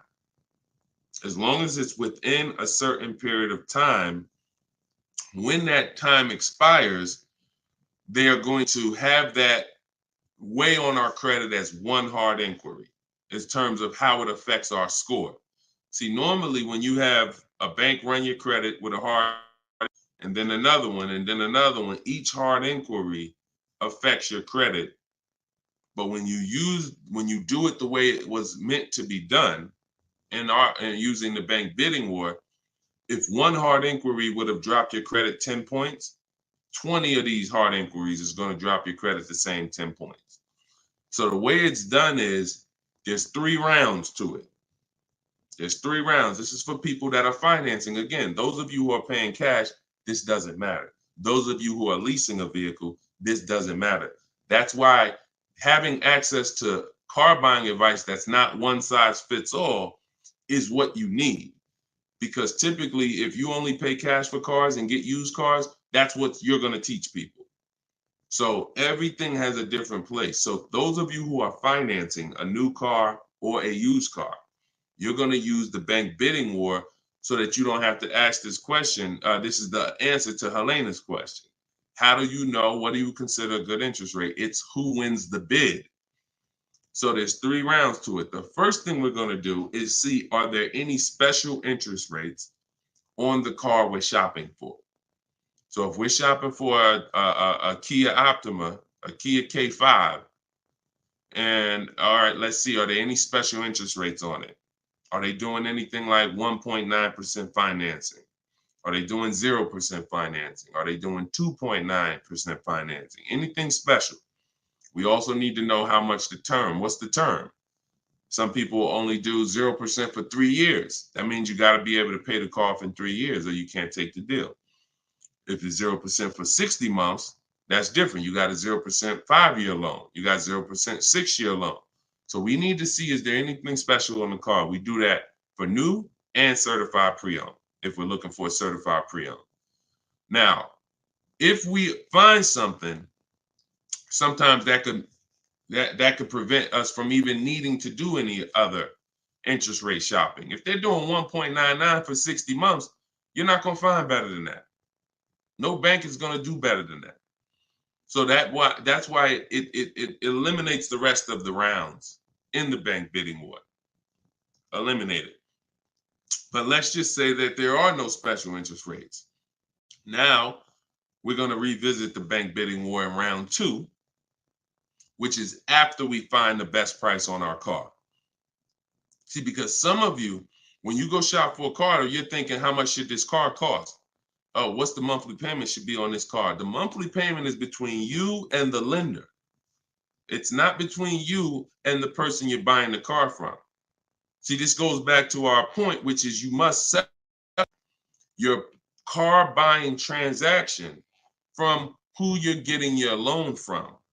The process of shopping for the best price on your car is different, or should be different. If you listen to me, it will be different than the process of you getting the best price on your loan. The best price on my loan is a different process than getting the best price on the car I'm buying. So now, once I start now looking for my car, getting my bids, get the best price on my car, now it's time to come back and get the loan involved. See, many of you are focused on what the best monthly payment is on the car, but you're not focused on finding the dealer that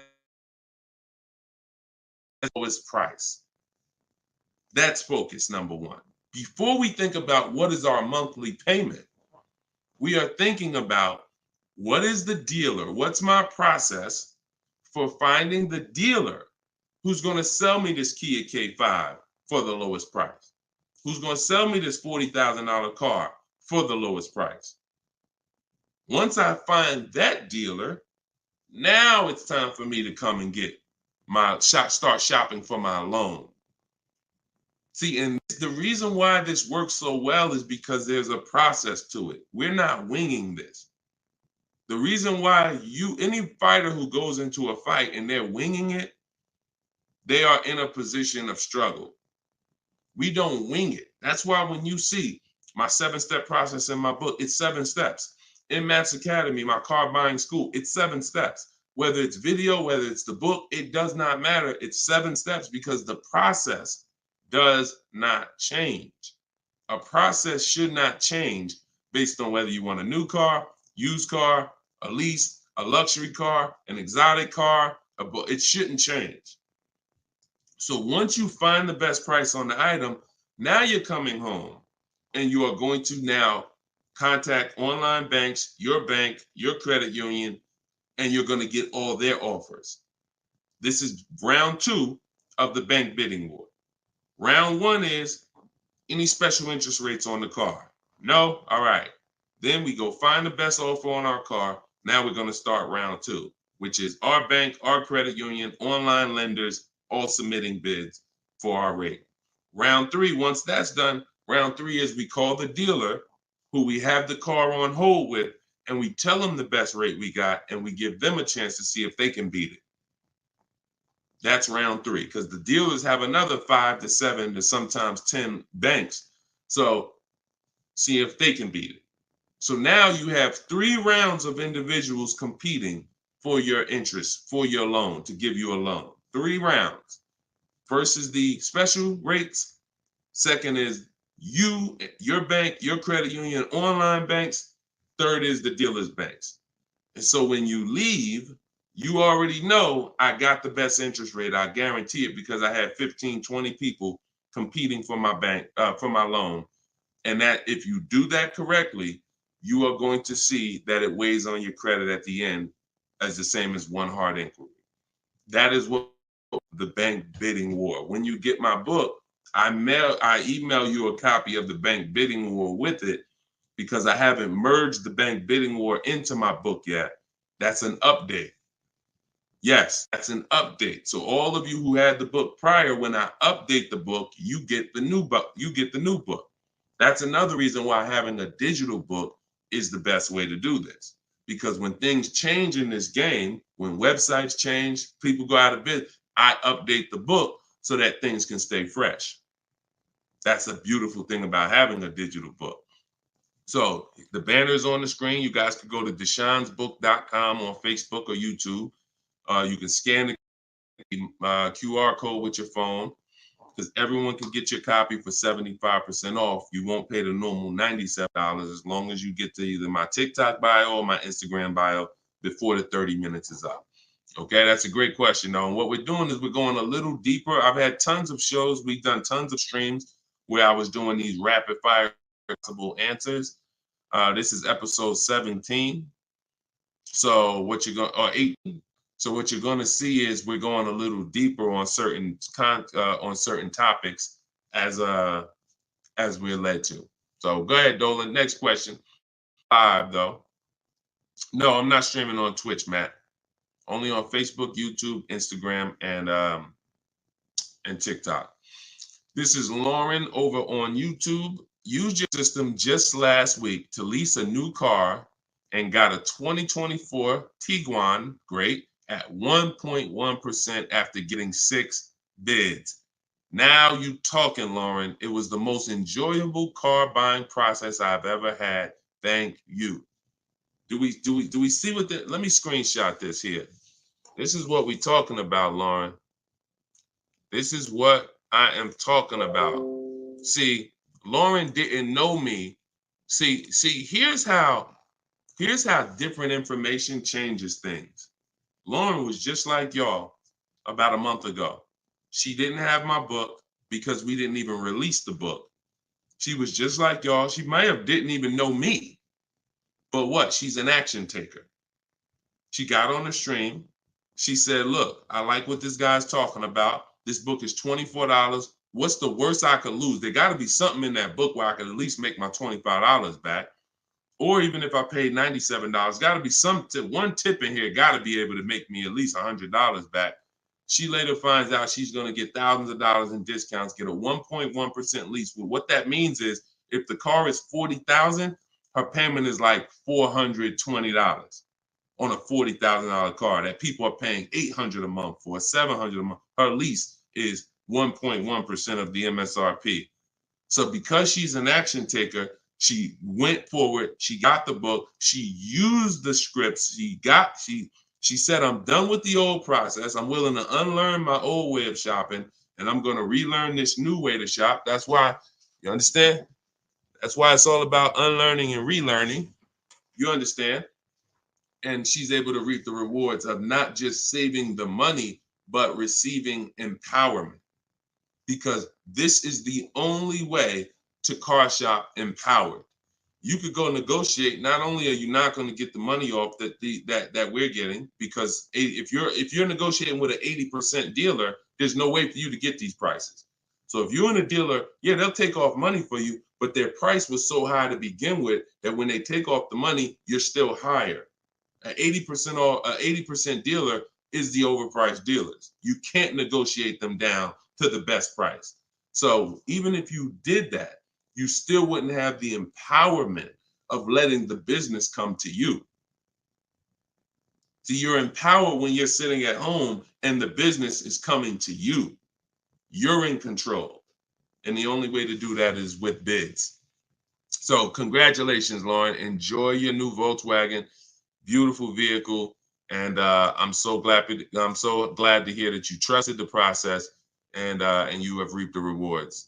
Congratulations. God bless you. All right, Dolan, go ahead. Throw the next one up. We are live, y'all. This is our Thursday, May 9th, 12 p.m. live stream. So if you don't see the banner over my head, we are live. You can ask your questions. We'll try to get them in the show. Wanda Lopez Smith on TikTok. Leasing companies not allowing third-party buyouts. Yeah, I explained that. If we have a third-party restriction, we're going to sell it to a local dealer. But we still get bids. We still need to get bids from the online car buyers to know if we have equity. If we have equity and we have a third-party restriction, we're going to sell it to a used car. Like if I had a BMW and there's a third-party restriction, I'm selling my BMW to a BMW dealer. I have a whole script in my book for how we do this. We talk to used car managers, and I'm going to have a used car manager buy it. See, some of you bought your car because you saw the third-party restrictions and you bought it and resold it. I don't like doing that because when you buy it and resell it, you have taxes, you have fees that you're going to pay. When you sell to a local dealership, sometimes they don't pay the taxes and there's no fees. So buying and reselling, you're eating up like probably $3,000 or $4,000 of any equity you would have. So yeah, we've been getting out of we've had a process for third-party restrictions since they started them. In 2021, we've had a process for how we were going to sell our cars and get our equity, even with third-party restrictions. So that's never stopped us. Never stopped us. Good, great question. People like the live view have no clue how valuable his information is. Appreciate you, Belle. Thank you so much. Only people that know how valuable the information is people who use it. People who watch, there's a saying, you can't be a hearer of the word. You want to be a doer. A doer. A lot of people hear. A lot of people hear because we want our ears tickled. But it's the doing that leads to the savings. And in our case, what we're asking you to do is easy. It's just your programming and your fear of a process. See, it's an unknown hell. I mean, an unknown heaven is what we have over here. But you have a known hell. Sometimes what you know is so comfortable, even though it's hell, but it's it. You're comfortable with it. You're comfortable with the discomfort of car shopping. So this is what, Deshone, everything you're saying, that sounds hard. Sitting at home and doing these copy and paste things and having this, that sounds hard. That's just your fear. That's your programming talking to you. That's not reality. Because in reality, you see people like Lauren who just came on and you see this is the easiest way she's ever bought a car in her life. This is the most money she's ever saved in her life. Look, you got people like, look, Matt, happy to share. I've officially graduated. Huge thank you to Deshone, building such a great system, answering all my questions along the way. Lease details. You got a $56,000 Hyundai Palisade calligraphy, 1.28% lease. Highest quote was $1,167 a month. He got his for $719. The highest quote he got from an 80% dealer was $1,167 a month. He got his for $719. Sitting at home, getting bids. So for those of you who want to know, like, I do have a car buying school. It's called Maps Academy. You want to know more about it? We have a comment in there. You can attend my free masterclass. I don't let anybody in my school who has not gone to my masterclass everything you're doing raw and buying, selling, and leasing cars. So there's a comment in there for the comment section, and we have a link in my bio for you as well, who, if you think, you know what, I want to see about his online buying school. I don't care, because the system that Matt says, Deshone, thank you, Deshone, for building such a great system. The system is the same. So, but you have to be an action taker. And because the system is simple, and it's in video form, and it's in book form, and it's in my free live video, my free streams, you just get it where you could get it. But there's no excuse for sitting at home car shopping the old way anymore when this information is available and it exists and it's 3 years old. This isn't new. We have hundreds of people. You're not oh, let me take a chance and see if this will work. That ship has sailed long time ago. Long time ago, that ship has sailed. But the action takers are going to win, not just the hearers. People listen, oh yeah, this sounds good. Of course it sounds good. But you won't reap the results until you become an action taker on the information. Okay, so those of you who want the book, it's in my TikTok bio, it's in my Instagram bio. You'll have access to these strategies for the rest of your life. All right, Dolan, shoot the next question up. We got some great questions coming in today. This is our Thursday, May 9th live show. So we are live right now. It's our 12 p.m. stream. Melanie from TikTok, what do you recommend for a young adult that is first-time car buyer that has no credit? I would recommend you save up. You get something that we call a smart car. That's not one of those little cars that you heard. It stands for saving money at the right time. I got a car that's my point A to point B car because I work from home. I got a car that was literally $4,000. I got it from a grandfather over in South Orange. He was 98 years old, and he still drove until he couldn't drive anymore. Car had 72,000 miles on it, and I got it for $3,750. Literally, I got it a year ago, so that was, it was an 08 Pontiac G6, 70,000 miles.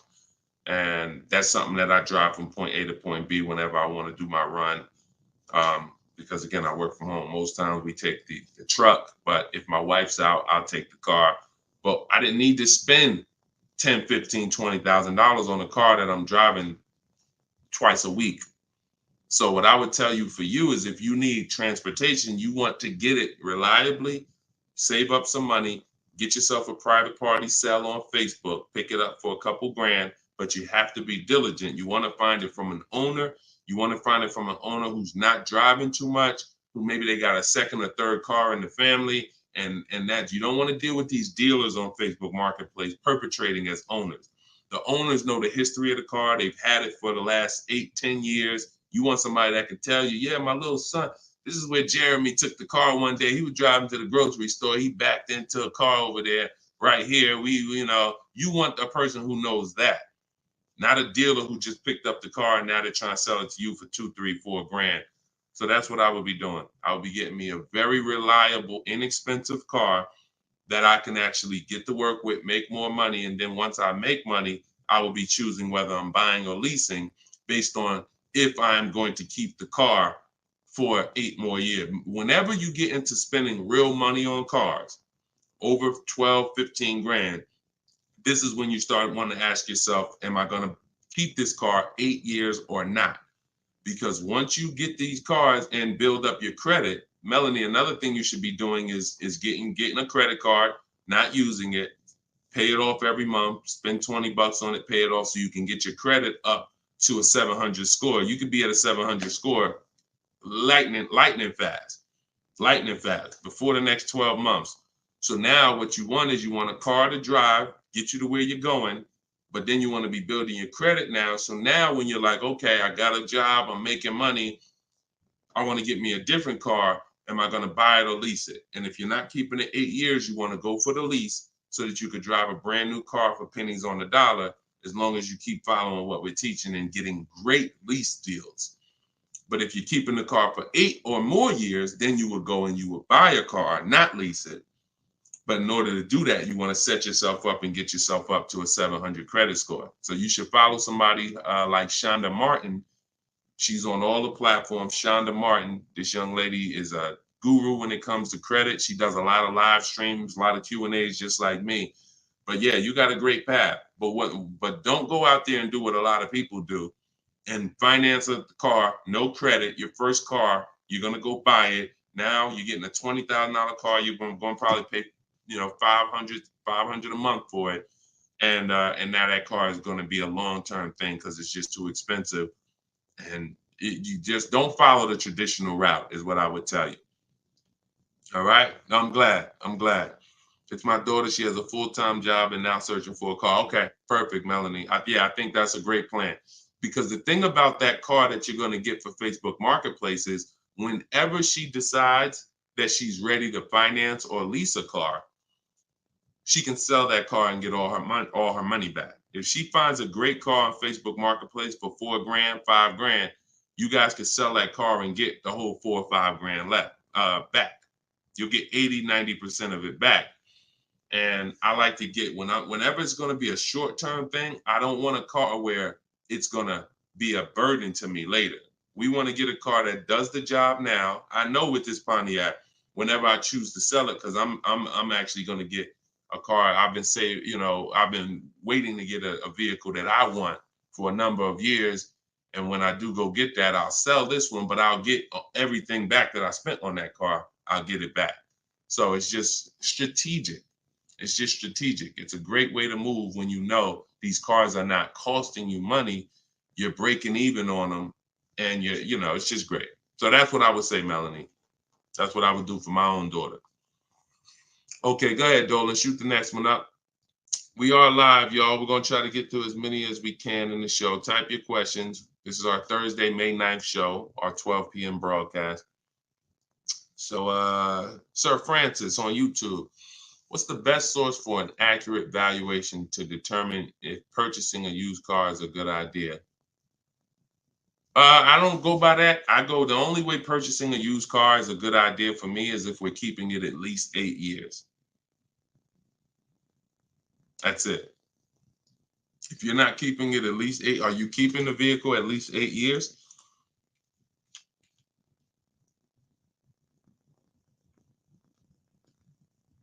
Let's see if we give him some time to answer. Are you keeping the vehicle for at least 8 years, Sir Francis? See, if we're not keeping the vehicle at least 8 years, there's no point in buying it, because the money that you would spend to lease, you can't put a price tag. You can't compare it. The reason I have to show y'all these lease deals is to see you cannot compare great lease deals to purchase deals. You can't. Look at this. Look at Jared. Jared followed the leasing like a boss system. The leasing process went quick and exactly like you said it would. Sent the emails. We had multiple offers to work with. Trusted the process. Used the scripts. Got the lowest offer from $565 a month down to $520 with a counter offer. Look, that's probably a $40,000 vehicle. I don't have it up in front of me because I cut the rest of his post off. But look, 1.28, $56,000 vehicle. Even if you were buying a used version of this. So let's just I want to show you this. Let's just say instead of leasing like Matt did here, he got a $56,000 vehicle for $719 a month We already know with $1,000 every, with $100 a month on every $5,000, this $56,000 vehicle is about $1,100 a month. Every 5,000 bucks is a hundred bucks a month on a 5-year finance. So $56,000 vehicle, we're looking at literally $1,100 a month, $1,100 a month payment. Let's just say though he bought this car used. He didn't understand leasing. He found a used one. So instead of 56, let's say he gets one for, you know, let's call it instead of 56, he gets 26 grand off. Let's say he gets it for, hold on, let me do percentages. I don't know why I can't do math right now in my head. Let's say he gets it for 38. Let's use something that's really conservative and good. He gets it for 38. So a $56,000 Hyundai Palisade, he finds an incredible deal on a pre-owned one. He gets it for 38. Once his taxes go in, he's at 40. What's his monthly payment, y'all? If every $5,000 is $100 a month, what's his monthly payment for 40? See, it's all about no money down. If you notice, every time we're comparing numbers, we're not putting any money into the deals. See, when you're not putting any money into the deals, you can easily compare the deals. That's why all we do is shop with no money down, because it's easy to compare the deals. In my book is No Money Down Mastery. You're going to find every strategy I teach you doesn't involve money. It doesn't involve money, because when you want to put money down, that's different. But money down should be after you have assessed the deal already. So, those of you who want your copy of Cars from Home, 7 Steps to Saving Time, Money, and Avoiding Dealers, go to my TikTok bio now, get your copy for 75% off. Go to my Instagram bio, get your copy. But look at this. I'm asking y'all, what's his payment? Let's see if we got anybody that chimed in. If he didn't get this brand new one, if he didn't get this brand new Hyundai truck, he got a used one. So instead of 56,000, he got his for 38. Great price. He found one for 38,000, low miles. Now taxes are in, and he's financing 40,000. What's his monthly payment?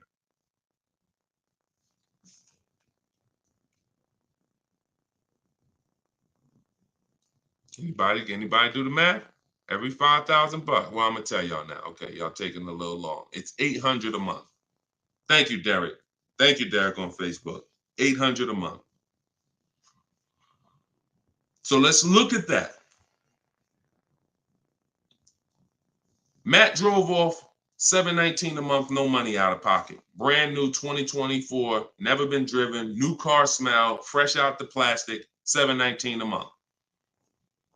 Same person who bought that car because they didn't understand leasing, they're paying $1,100 a month. Now there happens to be another one just like it, but it's a 4-year-old one, and it's $38,000, and someone else gets that, and they're paying $800 a month. Do you see how much money those who don't teach you about leasing have cost you? Do you see how much money listening to those who don't understand leasing has cost you? Big money. So I'm either driving a used car and I'm paying more than the guy who got the brand new one, or I'm driving a brand new one just like him and I'm paying $400, $500, $600 more than what he's paying because I bought the car. Now, when do the people who buy win? When do they win? 8 years down the road. 8 years down the road. See, because when you buy your car and you pay it off, see, the person who leases is not worried about depreciation. That's the car going down in value like this. The person who leases is not worried about depreciation. They've already beat it because their lease payment is so low. Their lease payment is so low, they're paying less than what the car's normal depreciation would be. So they beat it with a great lease deal. Now, the people who own the car, they're not going to beat it because they own it. So any depreciation is coming against their actual car. If they could have sold the car today for 30, next year it's only worth 25, they lost $5,000. If you were going to sell your car today for 20 and then a tree branch falls on it, is it worth 20 tomorrow? Even when you fix it, run it through your insurance. Hey, I'm coming to get my 20. No, a tree branch fell on the vehicle. It's worth probably 18 now. This is depreciation. So the only way you're going to avoid that is through long-term ownership, because eventually, like I talked about earlier in the stream, you get to the point where your car is only losing a little bit of value each year. Only to this year it's worth 10, next year it's worth 95. In another year it's worth 9,000. That doesn't happen until you have kept the car 9, 10, 11 years. So if you're not keeping your cars that long, you're losing thousands of dollars not leasing, as I just illustrated with those 3 examples. Okay? So this doesn't change. I don't care whether it's Lamborghinis. I don't care whether it's Rolls Royces. The principles do not change. Derek on Facebook. If a manufacturer is offering a very low IR through their direct financing for well-qualified buyers, is there something I should look for on my credit report to know whether I should apply and let them run my credit versus using the pre-qualified offer I have from my credit union? Yeah, most people are going to qualify for the special rates. If you have fair credit, good credit, most people are going to qualify for the special rates because it's not super tier. Super tier is like A1 or A9 in the business world. That's super tier. Most of them are tier 1. So a tier 1 approval is really going to be if you have, 680 credit score and above. If you've had a car loan in the past that you paid well, you should be able to qualify for those special interest rates. Those are not super hard to qualify for. And if it's something under 2.9, you're typically not going to see that coming from a credit union or a bank, not in this market. Not in this market. So yeah, it's a good question though. But that's round 1 in the bank bidding war. So it's important for you guys to know that whenever you see a special interest rate offer, in many cases, it's not hard to qualify for. You don't need perfect credit. 680, 700 and above, you should be fine. All right. So, all right. Let's go. John Tez on YouTube. I'm interested in getting a 23 Charger Scat Pack, trading a 2022 Camry. This is a disaster. This is a disaster. Dealer wants 56 for the car, but it's been on the lot for 220 days. What do you think I could get them to lower it to? Well, I'm going to just tell you honestly, why are you trading in a 2022 vehicle?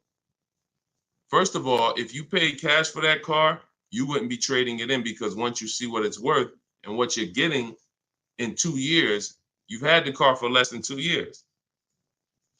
See, here's what we're not getting. The reason why I hold this up is for y'all to see that you cannot trade in cars this fast and have it be and have it. And I want y'all to know we are 100% live right now. We are 100% live right now. You're not watching a replay. This is a live show. So we're going to dialogue on this for a quick second. You should not, if I show this so y'all can understand the value of your car is dropping like this the first year, 2 years, 3 years. You think that you could buy a car here for $35,000, turn around, trade it a year later, and it's only worth now $27,000, and you're just going to flip and take that $7,000 loss in depreciation. You are going to absolutely lose your shirt. And the only way that you actually don't realize how much you're losing is because they hide it in your monthly payment, because you're a payment shopper. Just get me to this payment. I don't care about the numbers and all of that. I don't care about how much money I'm losing on each car. Just work my monthly payment to something that I could afford. And that is financial disaster. because there is no way, if you were coming and you were writing a check for this, if you came in and you bought that 2022 Camry and they said, okay, it's going to be 35 grand, you know, whatever, and you wrote a check for it, and then you came back a year later and you said, all right, well, what y'all going to give me for my 22 Camry? And they said, all right, well, we'd only give you 25 for it. And you said, wait, I just paid 35 for it last year. You ain't giving me no 25 for it. You would never take that. But payment buyers take those deals all the time, because what they do is they give you the same 25, but when they finance it and stretch the loan out, they're like, see, and your new monthly payment is only $50 more than your old car. And you like, man, this sounds like a good deal. It's a horrible deal. It's not even a deal. It's a horrible offer, but you're not trained to see it. So whenever I see somebody who's switching from cars that are less than 2 years old to a brand new car, you're not talking about leasing it. So you're still in the mindset of, oh, I could buy cars, switch them, buy cars, switch them, buy cars, switch them. You absolutely are losing thousands of dollars on every single car you buy. So if I wanted to do what you were doing, replace my 2022 Camry with a Charger Scat Pack. And first, you're buying another pre-owned one too. You're buying another pre-owned one. So you're asking, all right, I want to replace this 2-year-old pre-owned car that I got, and then I want to buy another pre-owned car and replace that one. But you're not looking at the fact that the 1-year-old Scat Pack you're trying to find is so rare. When you find it, you're most likely going to overpay for it, because who has 1-year-old Scat Packs? Who has 1-year-old Dodge Charger Scat Packs? How would that vehicle even end up on a dealer's lot? You only get the cars on dealers' lots one of two ways. The dealer has to buy them from auction, or buy them from one of their customers, or at the end of a lease, the person returns the car. So people are not usually trading in a 1-year-old car. So if it has been on the dealer's lot, maybe it's because it's a leftover model. And if it's a leftover model, you don't have anything to compare it to see how much you should be saving. So what I would be doing is, before I buy a 1-year-old Scat Pack, I would see what's the market on a brand new one. This is so important. This is so important, because this is financial intelligence. Look at this. If I would have walked in, this is Sean. Sean got an F-150 Lightning $73,000 vehicle. He ended up saving $20,000 on the vehicle. Brand new one. Same thing with Kimberly. She got a Maserati. You can see here, what does it say? Total savings, $20,700. 2023 Maserati Greco. $86,000 vehicle. They took off $20,700. That's the new one. So what happens if she would have bought a used one, 1 year old, and she saved 20 grand? She might have thought that was a great deal. Man, I got a 1-year-old Maserati. They took off 20 grand from me. Not if she didn't know that on a brand new one, she could have got 20 grand off.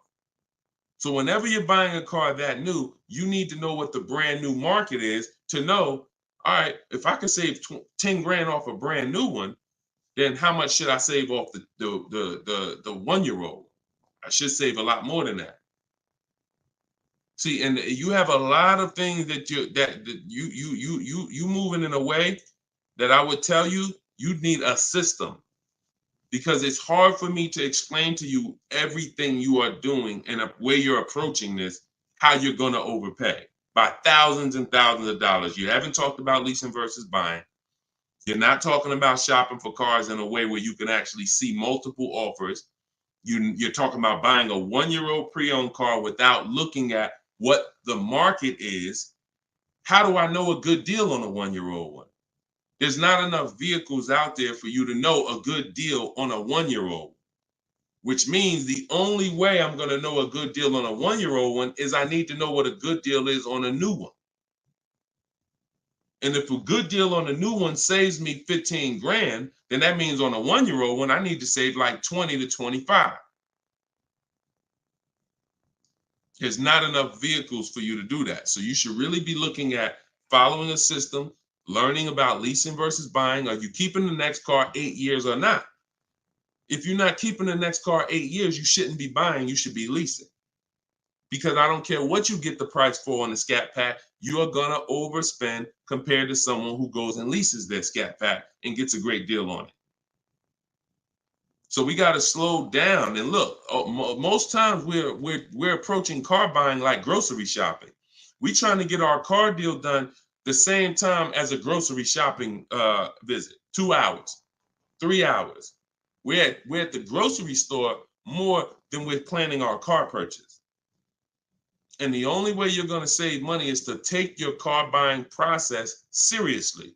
If it's just like, nah, Deshone, it ain't that big of a deal, then go ahead and go give them 15, 20 grand. But I tell you what, somebody like me, somebody who's listening to me, who getting the same car that you're getting, and they say, man, so funny, Deshone, I'm in the same position as that person is in. I got a Camry too, and I want to replace it too with a Scat Pack. But I'm gonna use your strategies. I'm gonna assess my old car, get bids for it. I'm going to determine leasing versus buying, and then I'm gonna shop for my car.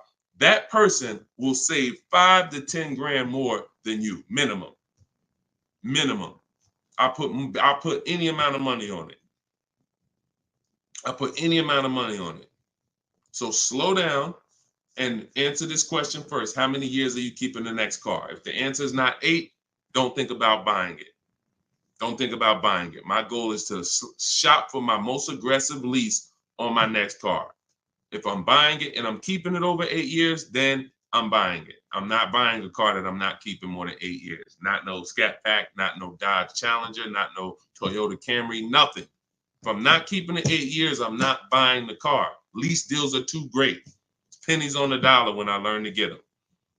So everything I'm teaching y'all is out of my new book, Cars from Home. It's a digital book. It's called 7 Steps to Saving Time, Money, and Avoiding Dealerships. You can get your copy for 75% off in my TikTok bio. The price of the book is $97. That is the price. But you can get it for $24 if you get to my TikTok bio before the 30-minute timer expires. If you get to my Instagram bio before the 30-minute timer expires. We have a link in the comment section on YouTube and Facebook. You can go to deshonsbook.com, or you can scan this QR code with your phone and you can get your copy for 75% off. So use it. Make sure you send me your success stories. Continue to send me your success stories so we can bring them onto the show. That is a step-by-step system. There's nothing left to chance. You cannot leave anything to chance when it comes to car buying. Everything that we teach is for a reason. So let's continue to move. You know we will be back soon for another stream. And catch us later. We're usually live 7 and 12 p.m. So if you're around at 7 p.m., just again, if you don't see the banner above us, that means we're actually live. So jump on and we'll get to it. Everybody else who got your book, enjoy. For those of you who want to attend my free masterclass, Everything You're Doing Wrong, Buying, Selling, and Leasing Cars, you can also go to the comments or to my TikTok and Instagram bio. But you're going to need about an hour. And that's a straight hour of me in my board. And we have a comment for you right here in the Facebook and in the YouTube section. That's me showing you scenarios, going over 23 mistakes that most of you are making that you need to stop making if you're truly going to get below market deals. Okay, so other than that, y'all, get the information. I don't care how you get it. Get in where you fit in. Use it. Keep unlearning. And let's keep saving this money. All right, God bless y'all. See y'all on the next one.